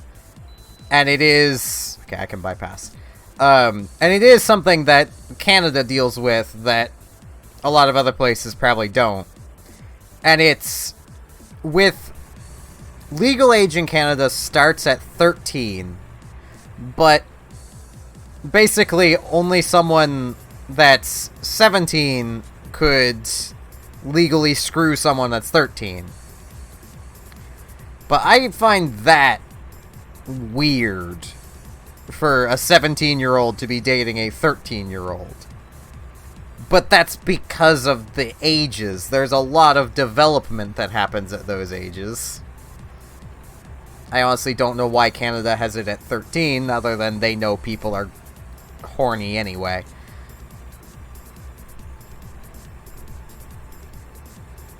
They know there's no point trying to stop them, so they just let them do it. But that also creates weird areas of a 17-year-old dating an 18-year-old. If they do anything sexual, that 18-year-old's going to prison. Even if that 17-year-old is 2 weeks away from turning 18. Because legal systems. Like, it creates a lot of awkwardness that, like, it just, Because anyone under 17 can't legally do anything sexual with anyone 18 or older. Like, 17 and under can't do anything with 18 and older. Legally. The general consensus is, once you turn 18, you suddenly have, you know, more consciousness over your decisions. But the day before, you don't have that yet. Like, it's dumb.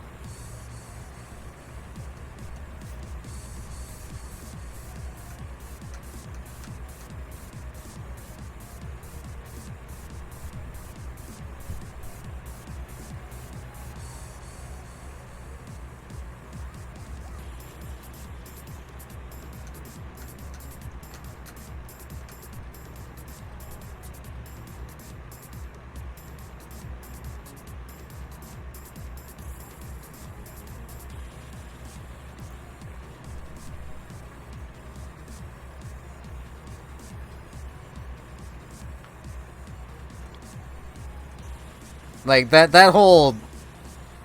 Like, it's an awkward mess. And like I said, I'm pretty sure it's because the Canadian government realizes that there's no stopping teens from having sex. It's best to just not screw their lives up because they do. But even then, it still screws people's lives up.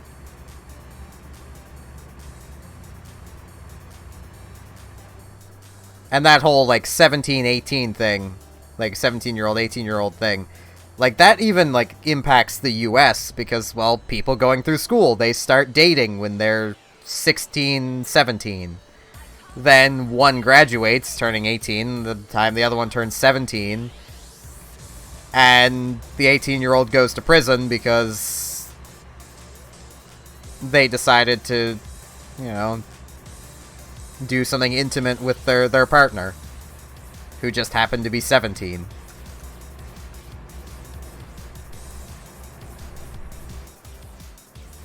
And because, yay, legal system, these... Vehicle offense. These people will be horribly labeled for the rest of their lives. I'll just leave it at that. Or at least for a large chunk of their early adult life, they will be horribly labeled. And there's nothing they can do about it. Because legal systems. But enough depressing talk. Actually, stream's about to end because I'm getting close to location. Drop-off location thingy. I made it to 7. It is exactly 7 p.m.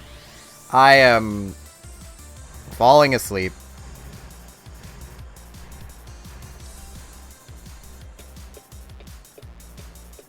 But yeah, school for me was interesting. I was either sick, getting myself suspended, or not there. Like... That was my school experience.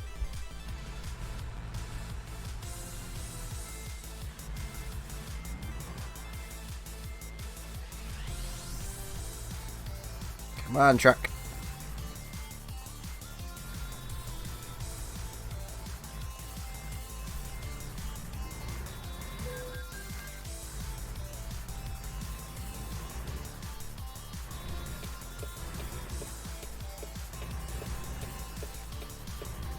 Was refusing to accelerate. Well, I just crushed a few signs. It's fine. This is better than crushing an Australian. Don't question it. It's a Nerdcubed reference. That's a reference to a really old Nerdcubed video too. Jeez. Skate 3.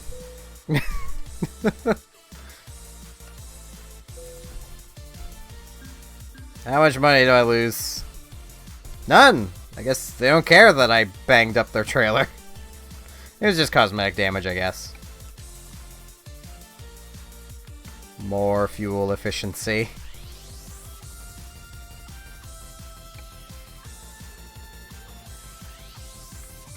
But yeah, that is gonna mark the end of the stream for today. I apologize to get really depressing here at the end.